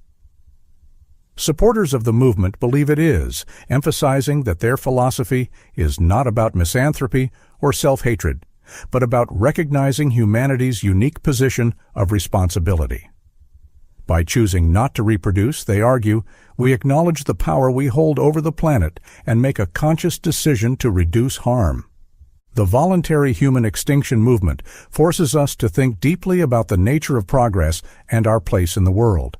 It challenges the assumption that growth, whether economic, technological, or population-based, is inherently good. Instead, it asks whether true progress might lie in restraint, in stepping back to allow other forms of life to flourish. This perspective shifts the focus from human-centric narratives of achievement to a broader view of the planet as a shared home. While the movement's ultimate goal may seem extreme or unrealistic, its underlying message resonates with many who are concerned about the state of the environment. It highlights the urgency of addressing humanity's impact and sparks important conversations about sustainability, ethics, and the future of life on Earth. Whether or not one agrees with the idea of voluntary extinction, the movement serves as a stark reminder of the consequences of unchecked human activity and the moral responsibility that comes with being the dominant species. The voluntary human extinction movement does not seek to impose its philosophy on others. Instead, it invites reflection on the long-term implications of our choices as individuals and as a species. In doing so, it challenges us to confront not only the environmental crisis, but also the values and assumptions that shape how we live. The idea may be unsettling, but its purpose is to provoke thought, encouraging us to imagine a world where humanity's legacy is one of compassion, not destruction. Whether humanity chooses to adapt, change, or fade away, the questions raised by the voluntary human extinction movement will remain relevant as we navigate the complex relationship between progress and preservation. What if the best way to solve the problems of life is to stop trying to solve them altogether? This is the provocative idea at the heart of Quietism, a philosophy that encourages us to let go of the struggle for answers and accept life as it is. Quietism isn't about resignation or defeat. It's about stepping back from the endless noise of human ambition and finding peace in simplicity and stillness. To understand Quietism, imagine a person standing in a river, fighting against the current. They expend all their energy struggling to move forward, only to stay in the same place or be swept backward. Quietism suggests that instead of resisting the flow of the river, we should surrender to it, allowing ourselves to be carried along. This doesn't mean giving up. It means recognizing the futility of certain struggles and choosing a path of harmony instead. The origins of Quietism can be traced to various philosophical and spiritual traditions. In Western philosophy, it is often associated with figures like Pyrrho, the ancient Greek philosopher who founded skepticism. Pyrrho believed that certainty about life's big questions is impossible, and that striving for such certainty only leads to anxiety and frustration. His solution was to embrace a state of suspension, where one refrains from making definitive judgments and instead approaches life with equanimity and openness. For Pyrrho, this state of detachment was the key to achieving inner peace. In early modern Europe, Quietism took on a spiritual dimension with the work of thinkers like Miguel de Molinos, a Spanish priest who advocated for a contemplative life focused on surrender to the divine. Molinos argued that the soul finds true peace not through effort or action, but through complete stillness and trust in God. This version of Quietism emphasized the futility of human striving in the face of divine will and called for a radical acceptance of life's circumstances. Quietism is not limited to Western traditions. In many ways, it resonates with Eastern philosophies such as Taoism and Zen Buddhism. The Taoist concept of wu-wei, or effortless action, aligns closely with the Quietist idea of non-striving. Similarly, Zen teachings often emphasize the importance of letting go of attachment and embracing the present moment as it is. While these traditions have distinct cultural and historical contexts, they share a common thread: the belief that peace comes not from control or achievement, but from surrender and acceptance. One of the central challenges of Quietism is its apparent passivity. Critics argue that it can be an excuse for inaction or a way to avoid responsibility. If we simply accept life as it is, aren't we turning a blind eye to suffering and injustice? Quietists would counter that their philosophy is not about indifference, but about perspective. They suggest that much of our suffering comes not from the world itself, but from our attempts to impose our will on it. By stepping back, we can see things more clearly and act with wisdom and compassion, rather than being driven by ego or desperation. In the realm of philosophy, Ludwig Wittgenstein's later work reflects a Quietist approach. Wittgenstein argued that many philosophical problems arise from the misuse of language, and that once we understand this, the problems dissolve on their own. He famously wrote, "Whereof one cannot speak, thereof one must be silent." For Wittgenstein, the role of philosophy was not to provide solutions, but to show the limits of our understanding and help us find peace within those limits. Quietism also has implications for how we approach personal and societal challenges. In a world obsessed with productivity, progress, and self-improvement, Quietism offers a countercultural perspective. It invites us to question whether our relentless pursuit of more success, more knowledge, more control, is truly making us happier, or whether it is simply creating more stress and dissatisfaction. By stepping back from the constant cycle of striving, we may discover a deeper sense of contentment and clarity. Despite its emphasis on stillness and acceptance, Quietism is not a one-size-fits-all philosophy. It requires careful reflection and balance. For some, it may be a way to navigate the existential uncertainties of life. For others, it may serve as a reminder to slow down and focus on what truly matters. In either case, Quietism challenges us to rethink our relationship with action and inaction, with control and surrender. Ultimately, Quietism is a philosophy of simplicity. It doesn't promise easy answers or quick fixes. Instead, it offers a profound shift in perspective, a way to find peace not by changing the world, but by changing how we engage with it. In a noisy and chaotic world, Quietism invites us to embrace silence, stillness, and the quiet power of letting go. It reminds us that sometimes the most profound truths are found not in striving for more, but in learning to be content with less.